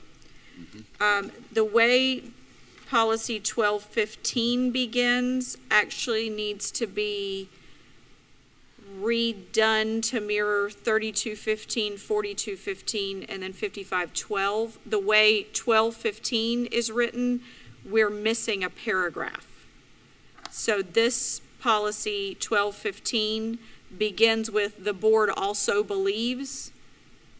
Now that we've stricken that top part, so now that you eliminate all of those paragraphs up there, this policy beginning the board also believes, there's actually a paragraph that's Should go missing. before that. It is correct in the policy numbers I gave you, 3215, 4215, and 55. That is most likely an error on my part for not having cut and pasted the entire portion of those others into this one as well. No, So, and that's fine. I'm just making a note for you that. thank you. That if we were just to accept those changes, Right, it would it- not be, Yeah, it's an improper starting for a sentence or a paragraph. It- 3215. it doesn't identify what we're actually trying to do there. So yeah, 3215 should have that paragraph right there. School board recognizes that the use, Yep. yep, that's it. That's the one. Perfect. Like we just have to have some kind of start that That leads us to that. leads us to the board also believes. Correct. Yes, that gets us there. Okay. My next question is policy 1590. I don't know if you guys had any other questions between 1216 and 1590, but it's another procedure question. So this actually is for the superintendent. So page 94 of the PDF. Personnel file. It's about the notwithstand, let's see, let me figure out where exactly, this is page 88 for Mr. Browning, page 95 of the PDF, at the top of our page, again, a procedure question. This is going to be right after point B. Notwithstanding. Notwithstanding, yes. Within 24 hours after a law enforcement agency provides a superintendent with written notification pursuant to the statute that a district employee has been arrested, the principal shall notify parents of enrolled students who had direct contact. It's just a procedure question. It's a lot of information. It seems like we're changing potentially or adding, just ensuring that once we approve that we do have a procedure in place to have principals. I mean, it doesn't happen very often that we have an employee that may be arrested for a felony or misdemeanor involving abuse of a minor child, but in the fact that we would be putting this in policy and statute says that we need to ensure we have procedure to back that up. Yes, and this was, these policies were revised to include additional requirements for information that has to be included in the employee's personnel file in cases involving separation due to termination or resignation in lieu of termination as specified in House Bill 131. So one of the factors was that in some cases, an employee would perhaps resign in lieu of termination, and then in some districts, information wouldn't make it into their personnel file that would otherwise be mandatory reporting. And so this ensures, because of the update in statute, that does not occur. So that information becomes, to the degree that it is required by law, a part of the keeping of the personnel file. And board, I'm sorry, I do have another question on page 74. I skipped over it. I thought I had noted it. This one actually is an important question that we have to ask, the way this policy is currently written. This is policy number 1216. There may be some legislation that has required this. 1216, the very last sentence. I know that there have been some issues with this particular sentence being implemented around the country. It's the very last sentence. This is page 74 of the PDF. Are you talking about bullet E? No, the sentence after bullet E. Okay, scan down. Page. Down on this to E. You For said you, which Mr. one? Browning, Said it is 1216? Page 67, page 74 of the PDF. This is the dress and grooming policy 1216. What's after E? The last sentence says, the board recognizes professional administrator. Okay, has it changed? Okay, you must have removed it since you sent us the PDF. But I was going off of the PDF that you emailed us. So you've changed it since then. Okay, perfect. Then you already eliminated the question I had. Thank you. All of the review I did last night was on the PDF so I could highlight and all that instead of this. Perfect. I have no questions on that then. You've already removed what my question was. Okay. Good. Okay. Page 119. And again, if y'all have questions in between these, please let me know. Chair, I have a question on the previous item. This is to the idea is our attorney talking in reference to resign or terminate. That type of thing, I think it would be so clean if that were out of the how you operate the school. Which policy are you referring to? The one we just left. Personnel file? Yes. Is that 1590? Vice Chair Campbell was referencing, and that the resign and versus resign and terminate your thoughts, where it would slip by some procedure. As a statute item, okay, great. As a standard item from the superintendent, and then approved by the board, it would be so easy to actually have policy that was understandable like that. And there's a perfect example where someone would say, no, you can't fire me, I quit. You know, that type, that's a sort of a standard in employment. And then there's a reference back to statute, and okay, fine, if that is in statute, then it's automatically takes you to the legal department as compared to running the school, running the educational side of things. It just, boy, these are, I'm just putting in points so that the board can talk, discuss this issue of this simplicity of an actual policy that is condensed down to running the school, education, and finance.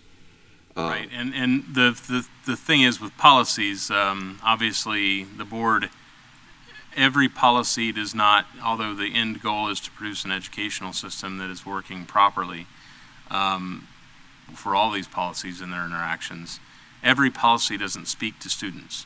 The school board is also the largest employer in Marion County, so it's that, there's a lot of things regarding with regarding employment concerns and any number of factors that can be, that need to be considered when updating any policy, and that was one of them, and that's something that, as it applies specifically to school boards, House Bill 131 specifically outlined. This is something that, at least in some districts, they've identified could be a potential problem, and for the purposes of uniformity, they want to ensure that every board writes this to within their policy. And that's how we expand. And so my purpose in making the comments is that we condense down to a usable, workable code, like let's just say 1 inch. I'm just using a dimension and large enough that it can be read. It's so important that we do that and then take statute and move it to statute, because you have to clearly understand it. If it's a statute, I want to see this be a board policy, not just a board approved of all these other entities. Right, and I think the answer to that is to talk to your friends in the legislature and the governor and indicate to them that if they don't, that if you don't want it to end up in a school board policy manual, stop telling us to put it in school board policy. Just make it a law that applies. And or maybe follow this one, this suggestion, and we make it a statute board policy, statute zone, federal zone. We do that with funding. We do it with a lot of different ways, and we don't commingle all that. And then we have policy. I'm going to have these conversations, and that's really where I'm putting, developing a foundation to go in that direction to make the district competitive. And I guarantee you that, in my estimation, competitors to the public school system will have this simple and straightforward, and then they'll, you want to go to statute? Here's statute. Well, most of this is also required of any school that receives any. I mean, many of these statute edits are, the policy requirements are required to be there, whether you're running a private school or a public school. Right, but you do understand, don't you, the idea of having statute and then having federal law and then having simple operational policy that can be understood by human beings. If we could understand those volumes of state and federal law, we wouldn't need lawyers. Okay, and I don't want to go into the definition of whether they're human beings, or they could easily be artificial intelligence referenced. Okay, my hat goes off to anybody that can plow through that nonsense, and I call it nonsense because it's just grown, and it is. So, I'd like your opinion on that. The idea of busting this out and having something that the superintendent brings forward, brings to the board, we consider it, then we put it in our policy. It isn't these outside interests coming in that, can't do anything about it. If I hear that once, I hear it 100 times. This is state law, got to do it. Well, then what are we doing here? Why not have our own program, which is policy to run, that the superintendent brings to us, we digest it, go forward. I just like your opinion on the merit of that structure. My opinion would be that when it comes to having an extremely explanatory process, which a 6th grader could read, or a 12th grader, or whomever it might be, that can speak to everyone. While that is an appropriate goal, I have also found in working with prior codes of student conduct committees and everything else that it can be very difficult to take something that has a lot of statutory explanation and words that are very specific, and then make a broad and general statement out of it. And so that's where oftentimes, for the purposes of staff, contractors, and even students, there can be professional development, training, community outreach, some explanatory materials. But when it comes back to what does it really say, what is the guiding document that is enforced, it is this. I'll give you an example. We tell students you can't have tobacco. And then a student goes and is vaping on campus, and the parent says, no, no, no, no. You said he can't have tobacco. That's not tobacco. It's not even derived from tobacco. It's a chemically synthesized nicotine. Well, if that were the case, then we go, oh, you got us on that one, right? The problem is that in statute, it defines that, and it expects us to be in the board policy that says you can't have tobacco, which includes blah, blah, blah, blah, blah, and it has all those list outs of there.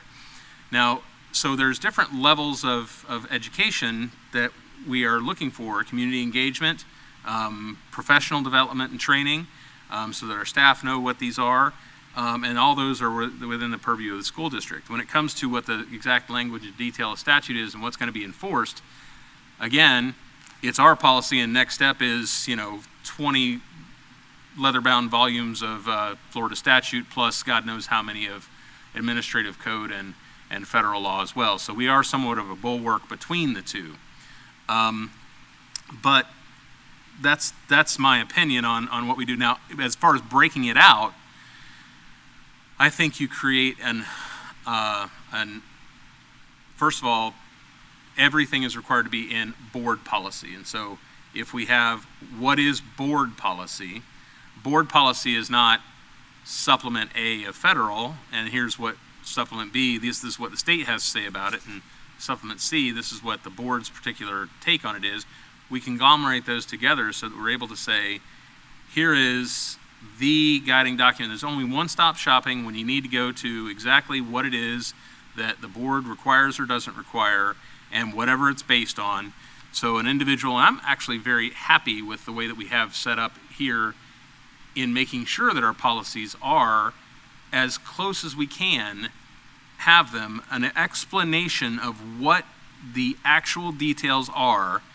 Where it says 2 pages or 3 pages here, it's probably, if you asked me to write you a legal review and analysis and incorporate all of the law and what the judges have said about it and what this legislature has to say about it, including legislative history, you're going to get 50 instead of 2.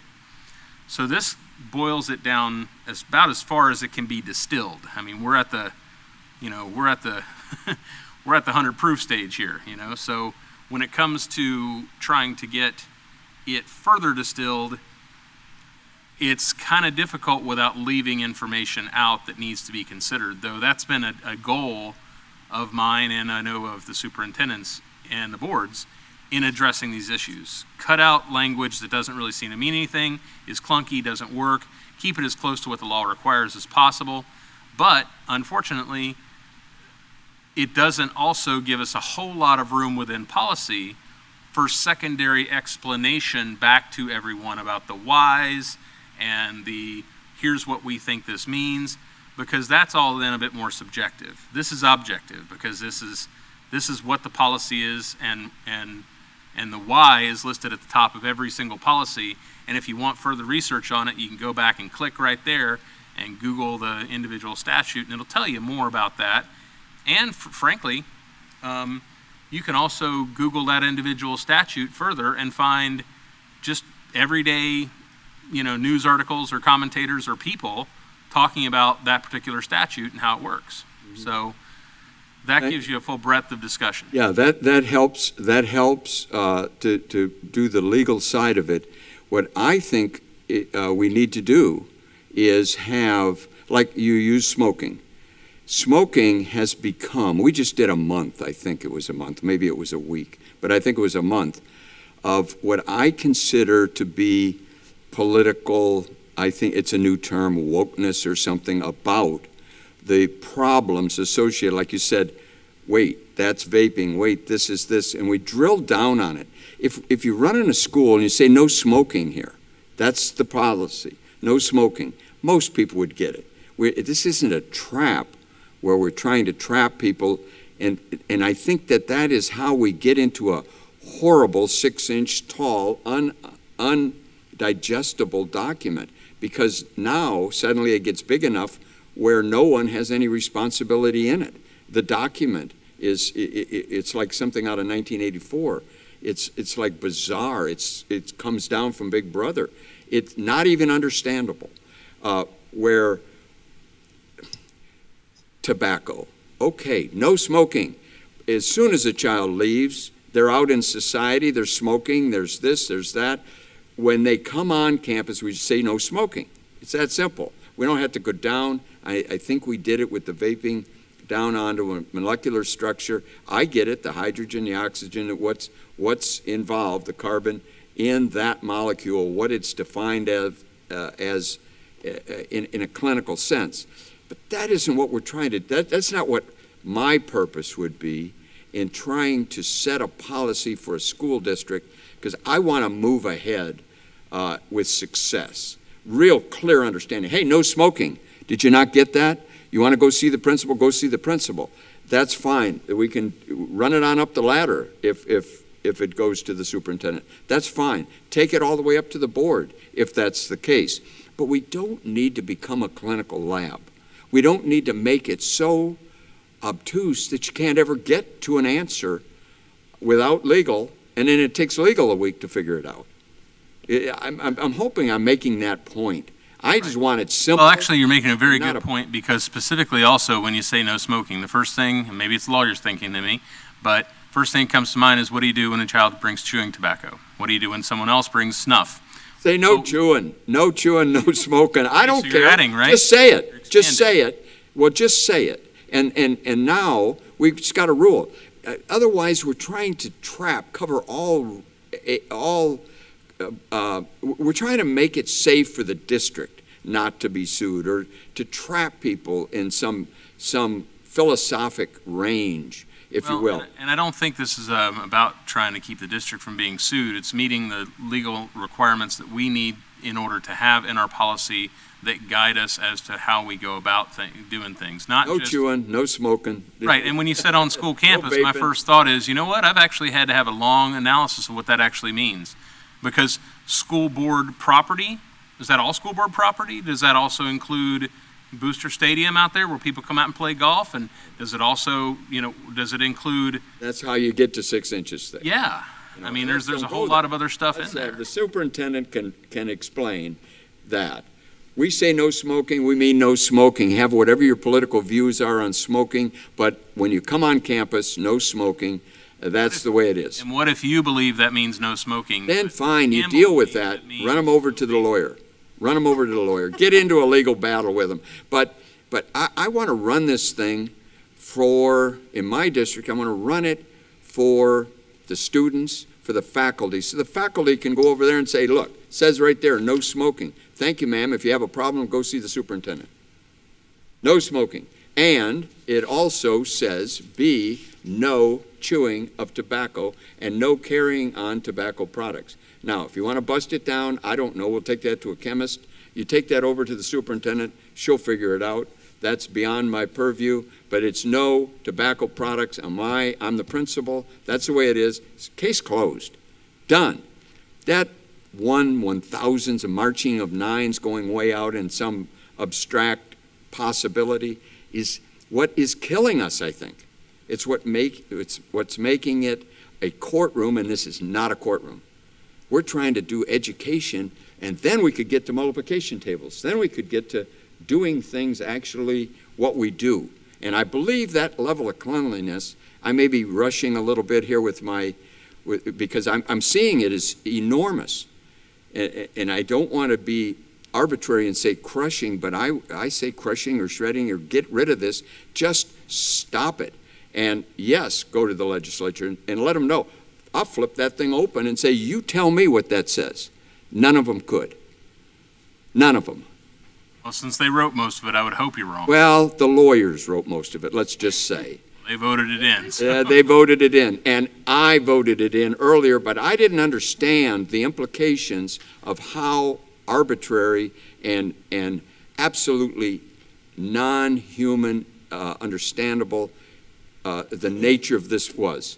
I was seeing it in individual pieces. Now I'm seeing the big picture, and I'm seeing the superintendent trying, and this board trying, to get us out of half of the people, more than half of the people not making grade, and spending like double the size of spending. You can't find yourself in this.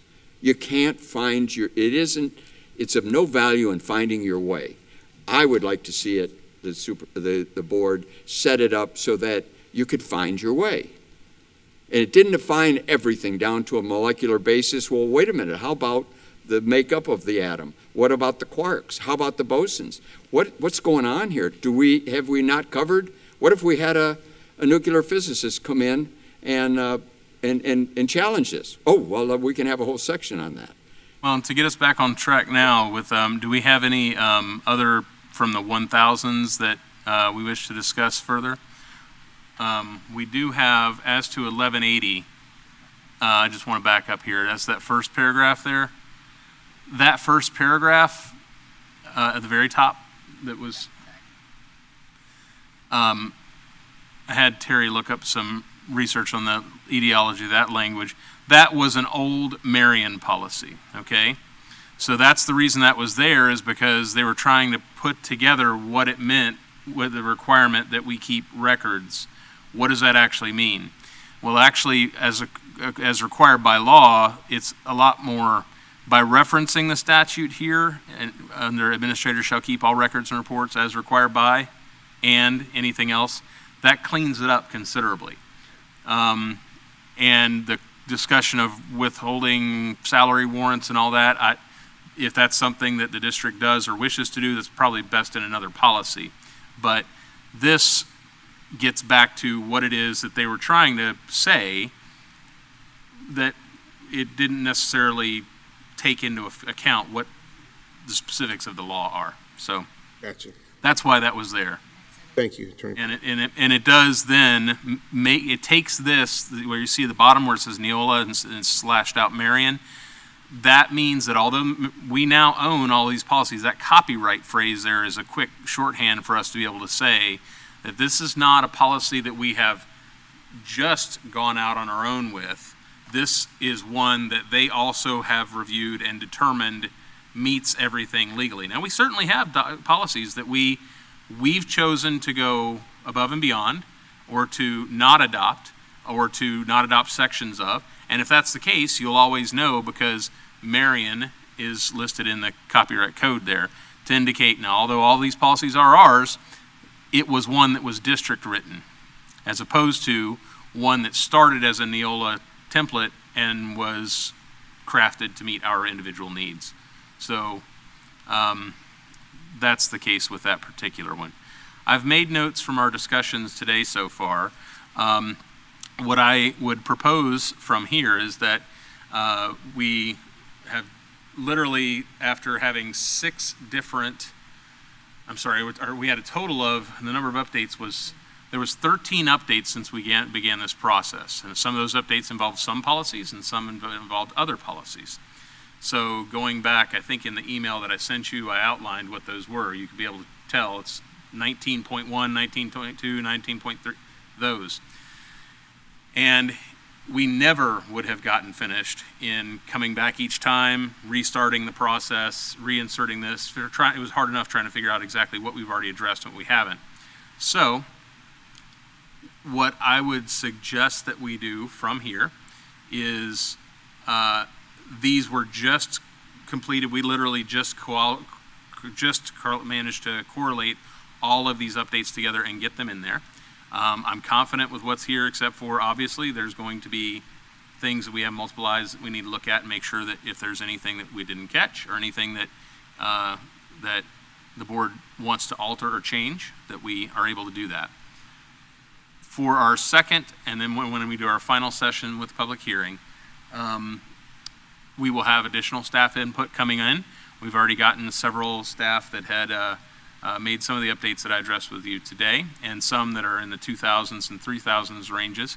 So staff is working diligently to get us anything that show any edits that they need to make. I don't anticipate that to be to high degree. I've told the staff, I've directed staff that the policy changes we wish to see here aren't going back and reworking policy, because there's another time for that. It's looking at the update and finding out, is there something else within the update that might be an update we wish to ensure, for example, with our non-discrimination language and how we chose to do that, we need to make sure that the people who deal with this policy every day are looking at it and saying, hey, board, you've got, 10 policies that we all have this adopted language throughout. What about this? And Ms. Campbell caught another one there that I went it through, and knowing what the board's prior language on that was, we adopted a portion, or we were not adopted, but we discussed a portion of that. So as to the second and as to the third Neola work sessions, what I will ask is that all of you continue to do as you're doing and review each of the proposed updates. I will then submit those updates to the board along with any recommendations that I have specifically. But if you have a particular item you wish to discuss or talk about, if you would jot that down, you can even, if you wish to, you can email me individually in advance, and I'll make sure that I pull it to the side and have the explanation not only from the legal department but also to from Neola regarding what the boundaries of that discussion were. And then those will be uploaded for discussion at the final work session for all of those updates that we have. Now, Attorney Powers, just going back, we only have one more date scheduled. One more date Because scheduled we because our first date, we did missed. not have, we weren't able to accommodate that. Right. So we have two that are, one more that is currently scheduled, and then have we to will be schedule scheduling a third one The next at the one is time that scheduled- we do the next second one is one. scheduled, Elena, when's the next one? The 24th, October 24th. Okay. And today. next Monday. I was wondering if we could try to go ahead and move on just a bit more today, since we do have about 30 more minutes. Right. I only have one policy Yeah. one policy in the 2000 section, several questions in it, and then one policy in the 3000 sections. You all may have others, but if we could, I think it's wise to go ahead and continue with any ones that we already have, anyone's looked at and said we want to go forward with. But my goal is met for today in order to make sure that the board is aware of where we are and what we're needing to do. Sure. And then from here, each of those hopefully should become an even easier, adoption from moving forward. So do we have anything else in the 1000s? I did not. Any other board members, superintendent? I couldn't hear the question. In the 1000s, No, Do you have I went anything to else? 2000. Okay, so let's move to 2000s. and we already discussed the non-discrimination in 24-21, so that one I'm moving on from, but the only In the policy, 2000s, I will tell you also, Ms. Campbell, yes. policies that will be impacted are going to be 2260, 2260.1, 2226 from the 2000s. And then from the 3000s, their companion policies, 3000s is 3122, 3122.01, and 3362. Okay, I had several questions in 2260.01, but if you say that's coming back to us, then I don't have to ask. Well, I can tell you that those, we can certainly discuss it. I just don't want to, I don't want to confuse anybody. So Sure. there's, as to 2260, the, whether it contains language that's specific as to, I got to pull it up here. Well, As, But do we want to just, 2260.01. as to our determination of the language that is the combination of federal and state, that will be there. But then also, this is another one that refers to the change in title that I discussed earlier. so if staff is still working on it, Yes. I mean, there's really no need for us to kind of That's stretch through that Well, until we that- get, Whatever the board says today may provide guidance to the staff in their analysis too, so. it could, and then it could come back and it'd be all for nothing. Sure. Elena, It did you does affect a number of policies. Elena, did you have anything you were about to say? I'll get with the attorney. Okay, Thank you, sir. keep going. So I'll just hold all of my comments on 2260.01 until we see the revisions back from staff then, Okay. because I do have several comments in there. What's Attorney Powers? those were the only questions in the 2,000 section, and then I have one question on one policy in the 3,000 section. Any board Any members? others in the 2000s? Anybody has specific items they wish to discuss now? We can always go back, so this does not cut off your ability to review it further in the future. You guys good? Okay. King, Mr. Good. Superintendent? If I may, yes, sir. Thank you, Chair. 2623, I've been rereading it, probably need more time on it. Page 184 in the printed document. Again, 2623, student assessment. As it speaks to the revisions proposed, paragraph begins with the district will notify students of the date and time of the administration of each examination or assessment, and then it just starts with parents be informed. There's something missing, and I don't know if there's a whole section missing. Let's take a look. Looks like it. I understand the intent, but the section is not Yeah, that whole. flowing. Can you give me paragraph? Certainly. It's on the page security of 184. Yes, it's correct, where it was Security of tests. stricken with the security of tests. Thank you, Chair. Yeah, right there where it says the district will notify. It looks like a section perhaps is missing. Because you have a complete sentence, and then you start a sentence with lowercase p parents. Come down, Terry. Right there. See where it says the district will notify students, and then that's a complete sentence, and then you have parents be informed. It looks like something is missing there. I'll double check that because I'm likely going to end up blaming Miss Brown here for not catching my mistake earlier. So And he did it on camera. I'm just Terry. kidding. So He did it I on camera, Terry. I won't blame her. That may have been one that in moving things from the reviews into the final I didn't make. So Thank you. I didn't This know is- that policy because I knew that whole policy. Polly's 20. Yes. Sorry, what Some with was? lowercase Give me the policy number again. Many other pieces. Yeah, that one has a whole list. That was 2623. 2623. That was one that you noted needed a lot of staff work, right? Wasn't that one of them that you mentioned? Yes, Yes, student assessment. statements Yeah. need to be chosen. There's a lot of like parentheses that doesn't have any information in them. Choose one of the following. It's one of those. Yes. So I didn't note that one just now because I figured it was coming back to us. Right. Anything else, Superintendent, No, thank in you that section? so far. Thank you. Chair? Mr. Brown? Yes. Would you elaborate, you spoke earlier about the copyright issue associated with Neola.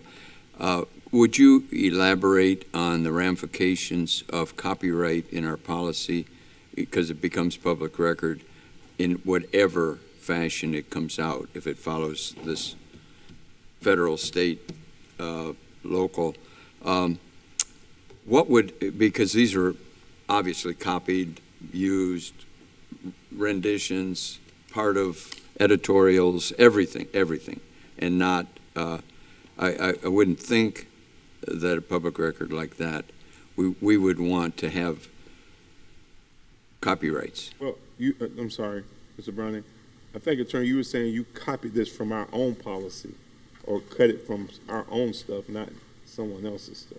Right. What we have here is, I'm not an intellectual property attorney. However, I will tell you that for each of these policies here, certainly a way that we could do this without the involvement of anyone else is to go around to every other district and try to find the policies that they have that work for us and just cut and paste them and make them our own. But then that doesn't allow us to, we get kind of a Frankenstein if we do that. Well, why wouldn't we do our That's own? why I'm getting at. Yeah. Yeah. Do our own. So as to our own policy, Neola has those individual items. Is this to this particular? No, well, okay, we're dealing with copyright issues.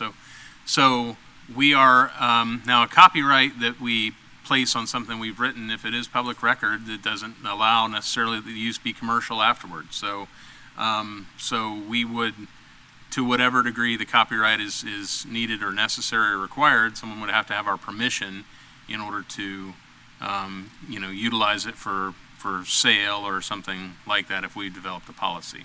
So there's not a, there's It's not a matter of trying to play hide the ball with any of the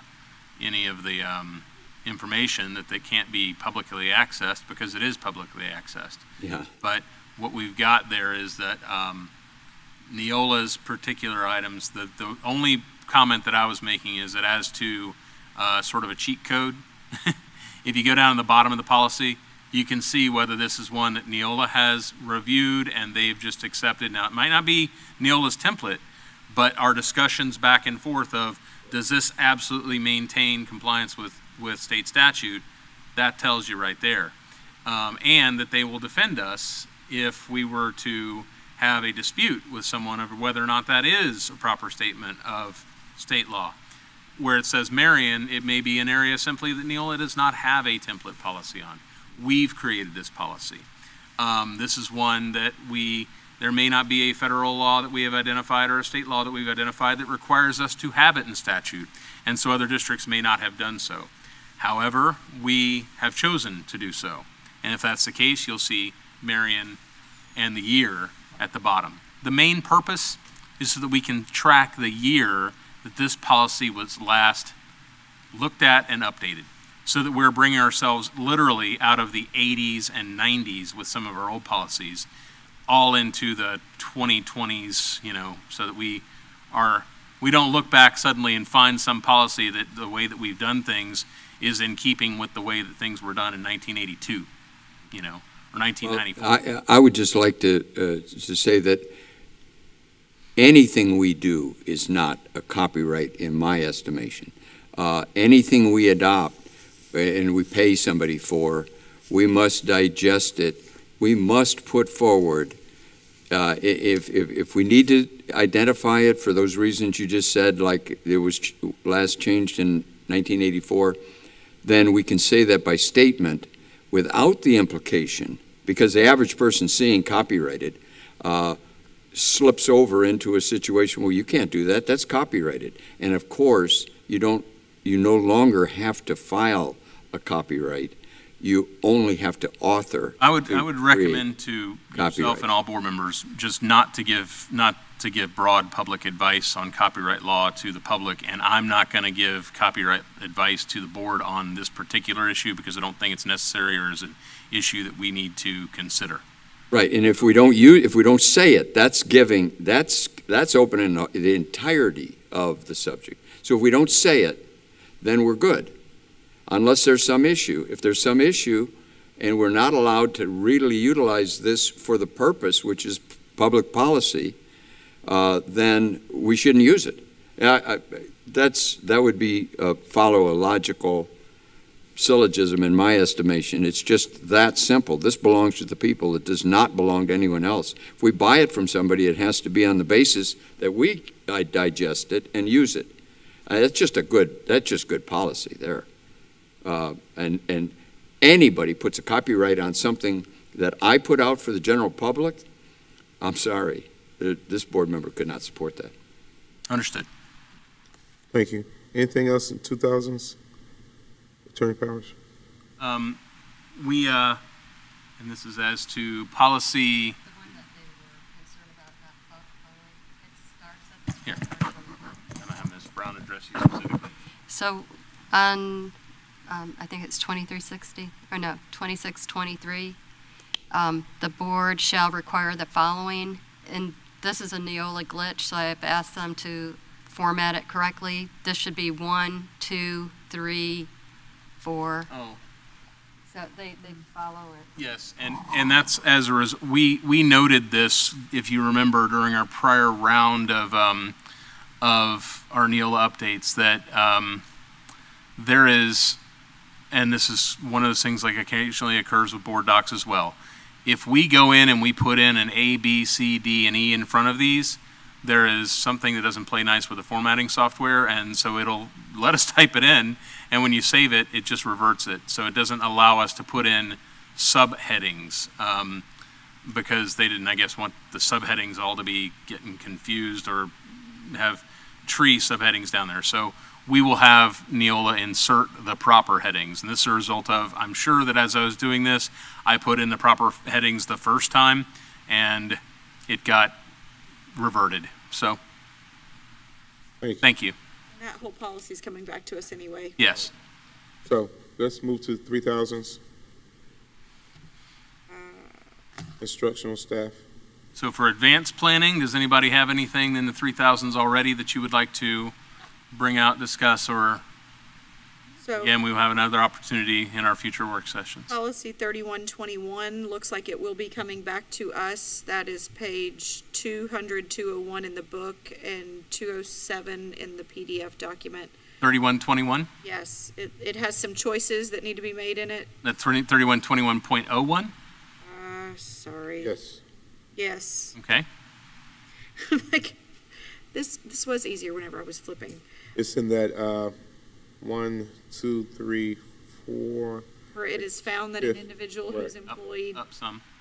right there. yeah, It is where found. option 1, option 2, so that's another one I'm assuming Yes. that will be coming back So to. staff will need to choose Option.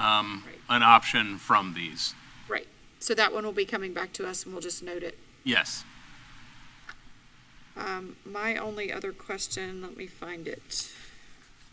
It's in policy 3242, but let me find it. And it may be a procedure question, I should be flipping pages. It's much easier for me. I don't know if you guys had any other questions in 3000s, but there may be a couple more that staff has to send back to us. What page number am I looking for? 239. Oh, this must.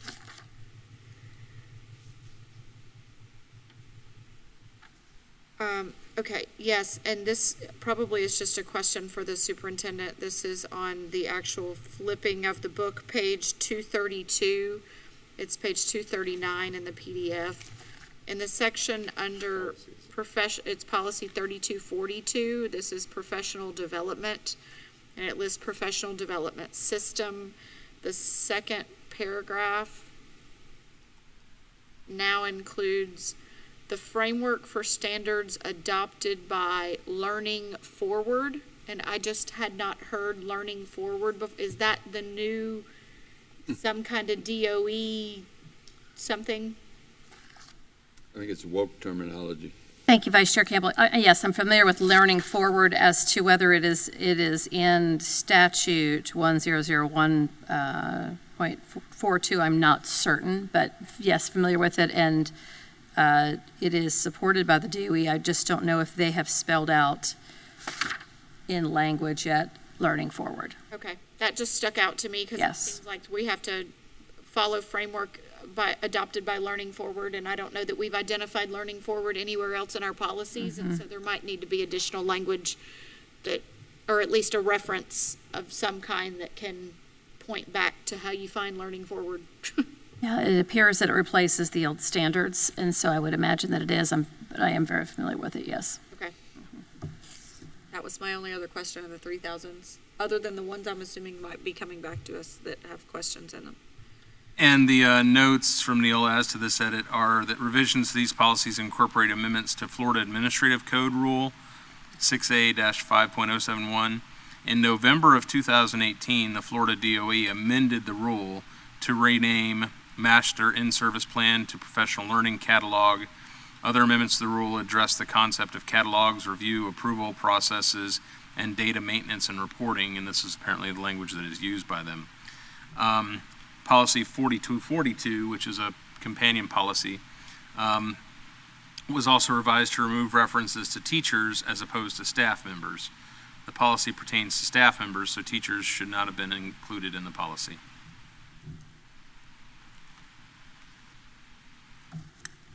Okay, those are my questions in the 3000 section.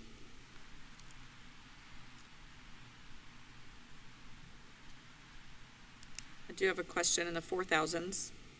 Just one question about a policy. Let me find it. Before we move on to 4000s, anybody else have anything you want to bring up on this yet? Okay. This again may be procedural, but I don't know if statute actually speaks to it.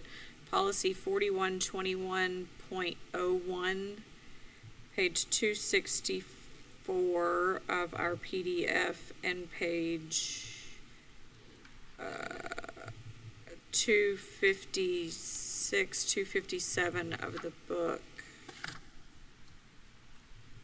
Let me find exactly where I'm asking. Oh, yes, page 257 specifically in the book. My question, this probably is procedure, but again, I don't know if statute spells it out. Scroll down a bit, Terry, where you get to the chart. It's kind of a chart form there, right there, where it specifies the care provider background screening clearinghouse, and then all the dates based on screening needing to be rescreened, et cetera. My question is, and this again may be statute, maybe procedure, is the database of screenings, because this is a rescreening based on kind of a safe schools question, is this a safe schools database that we'll need to have, or is this going to be an HR database? Because it's employees, I'm assuming it might need to be in HR, but because it speaks specifically to criminal background checks, I mean, this is spelling out a lot of language that we're going to have to ensure employees are rescreened within the next, 18 months or so? And so I just wanted to ask that question. That could be procedure, it could be statute. I don't know if statute spells out if it falls in safe schools, or if it falls in human resources, or if it just falls on the district to figure out who has to be responsible for it. Which one is this? This is policy number 4121.01. And it's Give me specific. just one moment and I'll have some Sure. answers for you. No, and that's fine. I mean, it may be something that you bring back to us, but if it's just falls in procedure for the school district to figure it out, then we'll need to ensure somebody's at least on this to start. I mean, granted, we have 18 months, but some of this stipulates that we're going to have to. Yeah, and for every policy we already have currently in existence, there are staff that have been assigned to those policies, the ones that are affected, so I can find out whom that would be. But, Yeah, I just don't know if it falls in safe schools or if it falls into HR. Well, I know Safe Schools conducts some background checks, but here it's specifically saying rescreen through the care provider background screening clearinghouse. And I'm not sure if that is something that is incorporated by. This is more through HR. statute. Yeah, this is more through HR than. So it's just all new language that we'll have to ensure that we're on top of. And we use this. Okay, and just And the, because all of this says before employment, before employing, I would think this would be way before it gets to. But this is actually rescreening. So employees whom last screening was before, which all of us would be before that, we have to all be rescreened. Right. So, which is fine, but I mean, somebody has to be maintaining what that looks like. Right. For rescreening purposes. I don't know if statute Where ever it came spoke to from. rescreening. and what I'm hearing you say is we want to make sure that we have, not just in policy, but there's a person assigned to make sure that happens. Right. Obviously, and and there we go. It's in that's statute on point as to it right there. So it's language directly from statute. But it says Neola's notes on this indicate the revisions to these policies are a result of various provisions in Senate Bill 2524 that address background screening and rescreening requirements for certain school district employees, vendors, contractors, and volunteers. Importantly, effective January 1st, 2023, the new background screening and rescreening process requires that school districts conduct such screenings in accordance with 43512, the Care Provider Background Screening Clearinghouse.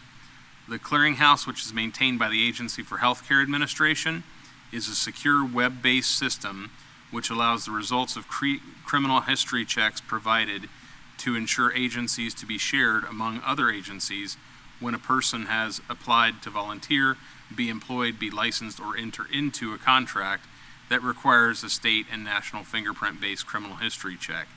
Other revisions to these policies include removing language that has been deleted from various statutes. So it does say school district personnel should carefully review the new background screening and rescreening processes set forth in SB 2524.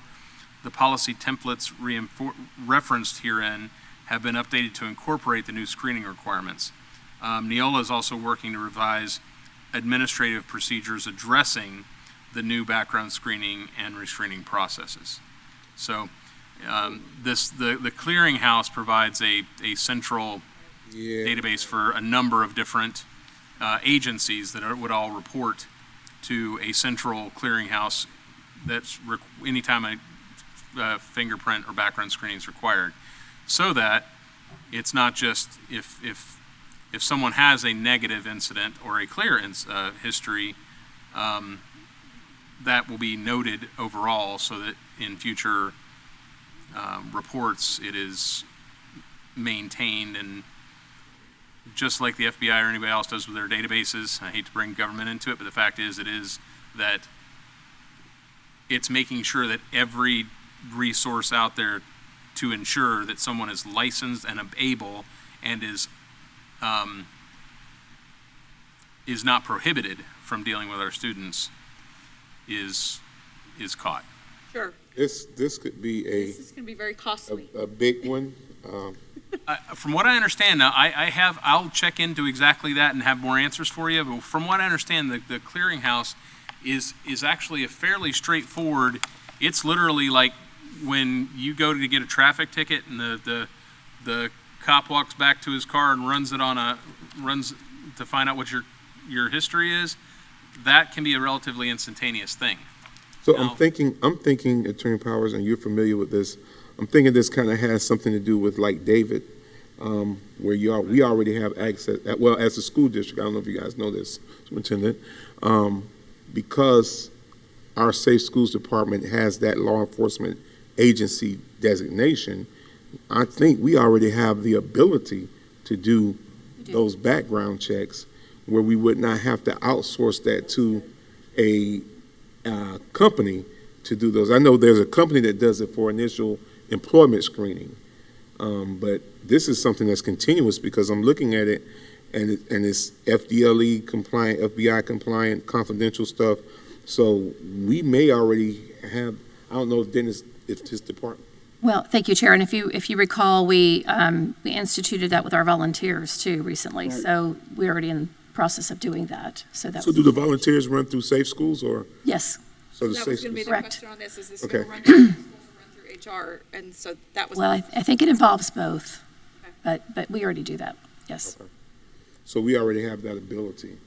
It just seems the rescreening of all of our employees seems to be new potentially. And Right, and I don't think that this anticipates that people are going to have to go down and get their fingerprints taken again or anything like That's this. the part I was looking at. There are two things that, and I'll verify what I'm telling you right now, but there are two things that I do know that I've heard regarding the clearinghouse, and one is that allows for any new data that is coming into the clearinghouse produces an alert for us to Right. find out more, Right. so that we can determine if someone who has had a prior screening with our agency is now, in need of review. But secondly, also that if people have applied at other agencies and been rejected, or at our agency and been rejected, that information is all shared if the rejection was as a result of something that could make them a prohibited person. So That's the clearinghouse, correct? that's the clearinghouse, right? And that's up in Tallahassee, No. the clearinghouse? Yes. Oh, I have no idea where physically the servers are located. I don't know. But I think it encompasses the state. FDLE, FBI Yeah, and the access. The care provider background screening clearinghouse is one that is a multi-agency. Right. So, I can find out more about it, or you can research that, but I don't know where their servers are located. Chair. Yes, sir. Yeah. Yeah, this is exactly the type of thing that it becomes board policy, and I'm saying, whoa. We're required I'm to. out. Well, but you see, it would be over in the required section. This is by required. It's in the statute. board policy No, section. No, by statute, or Says by it has to federal. be in board policy. If you had the three sections that I'm talking about, Vice Chair. The idea that it would be understandable. See, it's not even, it's like it gets rushed through. It's not even understandable at this level And then the next person, is this FBI? Who is this? What is going on? It's copyrighted by an outside agency, like it's mind-numbing. So, this is an example. I'm just bringing it forward to help with air clearinghouse. Airing out at a workshop the idea that this is mind-numbing, not even understandable at this level.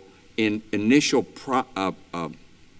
presentation, what was the need? We're getting ready to move. We're discussing the Marion County Sheriff's Office handling a whole lot of things. We're in the midst of an awful lot of things, and these all have implications. So I would recommend something like this be brought on its own in this small statute, small federal. If you go FBI on me, we're going federal. That's just the way it's going to have to be. I used FBI as an analogy, and also that they contribute to maintaining the criminal history records, which are relied on by any school district or anyone going to get a nursing license or anything else, to ensure that there are no negative criminal history. That's NCIC, FCIC. There's the criminal history information. Otherwise, if someone committed a felony in Seattle, we'd have no way to know about it here in Florida if there weren't some national database. Those national databases are kept and maintained. But that should be a federal situation, not in our situation. We have to run the background checks on our employees, is what I'm saying. I get it, but a principal or the superintendent, that ought to be about the district right here, Marion County.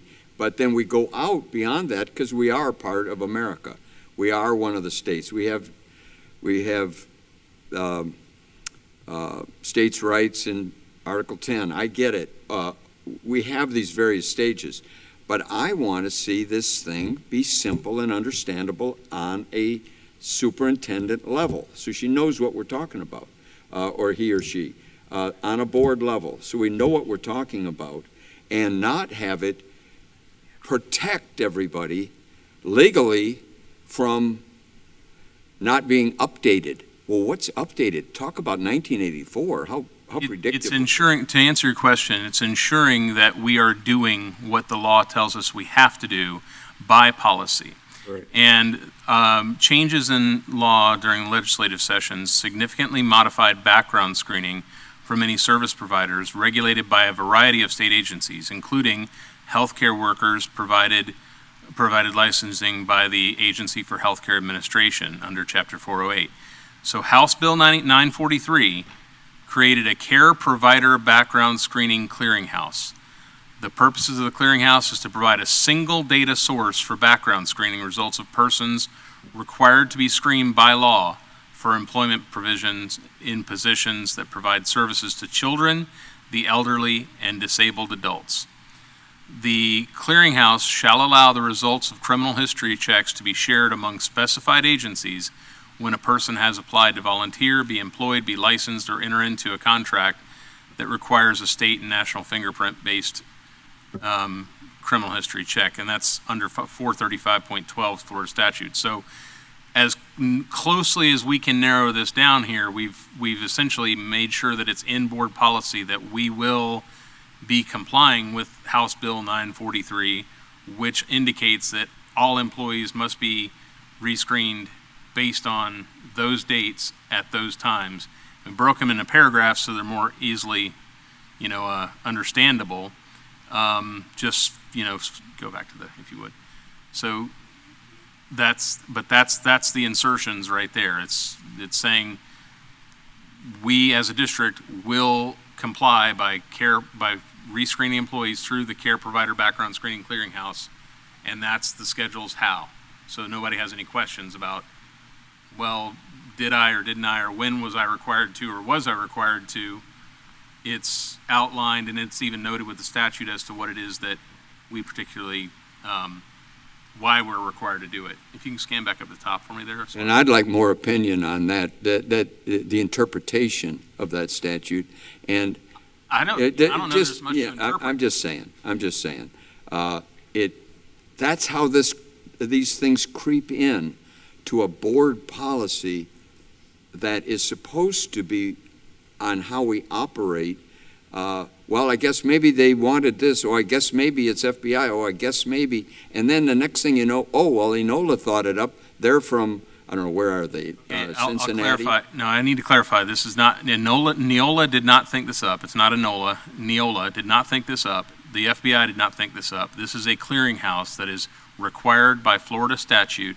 It's required that we screen individuals for background screenings. Now, I will try to get more information so that we can get everything we need to know about that, but where the rubber meets the road is law says thou shalt. Law says you must, we as a district must, provide background screenings through not just whatever means we wish, but the Care Provider Background Screening Clearinghouse. I can define that better for you. I can give you more information about what goes into it and everything else, but fact is, regardless of whether it is, who it is that's doing it, we can take those concerns to the legislature another time, but as to what we're required to do, there's not much room for interpretation. The interpretation is we have to run employees through that background screening process, run and entitled Care Provider Background Screening Clearinghouse. I can give you more information about what it is, but it doesn't change the fact that we've got to do it and it's got to be in our board policy. I'm not buying it. Okay, I'm happy to help if you can tell me what you're not buying, but that is. I'm not buying is the interpretation of this. I'd like to see a clear interpretation of why we would have to take and meet a deadline for individuals. Is that what they really meant? And go back through it again. I know we have a contract with a firm that does that. I'd like a clean definition of who this clearinghouse is. There's no contract with a firm that we're talking about here. 435.12, Care Provider Background Screening Clearinghouse. That's Florida statute, 2022 Florida statutes. 435.12, Care Provider Background Screening Clearinghouse. That tells what it is, tells more about it. Go down to the bottom, if you would, to the part that applies to us. Employees, 3A, employees of each district, and it indicates that, all of us, including all the school system, employees of each district unit under section 1001.30, special district units under 1011.24. It includes Florida School of Deaf and Blind, virtual instruction programs, charter schools, private schools, alternative schools, every school that you can possibly think of here. That's who it applies to. Here's what you must do. And that's the 1, 2, and 3. Employees for whom the last screening was conducted on or before June 30th, 2019 must be rescreened by June 30th, 2024. And then 2 and 3 show people who are in different situations. But this is not, us contracting with some outside agency. This is a clearinghouse that is set up and put into law by the legislature for us to access so that everyone is able to share information and gain information regarding what ultimately impacts the safety of our students, making sure that if a person is volunteering, if a person is looking for employment, if a person is a contractor who is going to be on campus, if a person is a vendor who is going to be spending time in conjunction or close association with our students, that all of those people are required to have gone through the clearinghouse and as per Florida statute. So I can't figure out how to interpret that any better or differently. I mean, frankly. Well, where I'm going is that we can notify in the policy that we're in compliance, especially in statute, Florida statute, we're in compliance. And then we can outline, as we've done here. And you can go directly and have your lawyer go through the entire statute, let's say. We can also implement policy through the superintendent's office that I believe, and I'm not really that familiar with it, I've heard of it, and I think I've had some discussion, but I need to go back deeper into it, and that is this clearinghouse. I believe it's sort of an academic thing that's just automatically done, I believe. And I believe the superintendent will be able to do this with just the press of a button, put in a number, just to have staff keep on top of current employees. And to the vice chair's concerns, we have, this is a big deal if we've got to go out and redo something, or we don't even know what it is right now. But yes, we want to be in compliance. But we want to be simply, and when a principal has an issue with someone, they can say, well, it has to do, that's the statute, they can cite the number, but they don't have to go into that unless they want to go over into Florida statute, or they want to go over into federal statute or law. So it's kept as simple, and people can actually understand it, and the superintendent can actually do it. I think this is, I'll be very surprised if this isn't the simplest procedure for current teachers, the simplest possible procedure to go through that clearinghouse. If it isn't, I will make the recommendation that it be set much more clearly. Marlon Brownings and Attorney Powers. We're at 11:59. Listen, this clearinghouse that we just spent 25 minutes on is something, and I'm going to implore you to go ahead and get the background on it, but this is something that we are actually mandated to do. There's 8 agencies, state agencies in the state of Florida that are required to go through this clearinghouse, DCF being one, and agencies that deal with children, elderly, and the disabled are required to go through the clearinghouse because it's for their protection. So we're at 12 o'clock now. This meeting was time specific. So we have any closing comments on this meeting? I have nothing further regarding, other than I've incorporated that as I was talking with you as to what my intention is to move forward, and I'll collaborate with the superintendent to ensure that that operates smoothly as well. Thank you. Terry, you got anything? Elena? Superintendent? Ms. King? Ms. Dora? No, thanks. Ms. Browning? Vice Chair? All right, I don't have any. Meeting adjourned at 12:01. Thank you all. Thank you.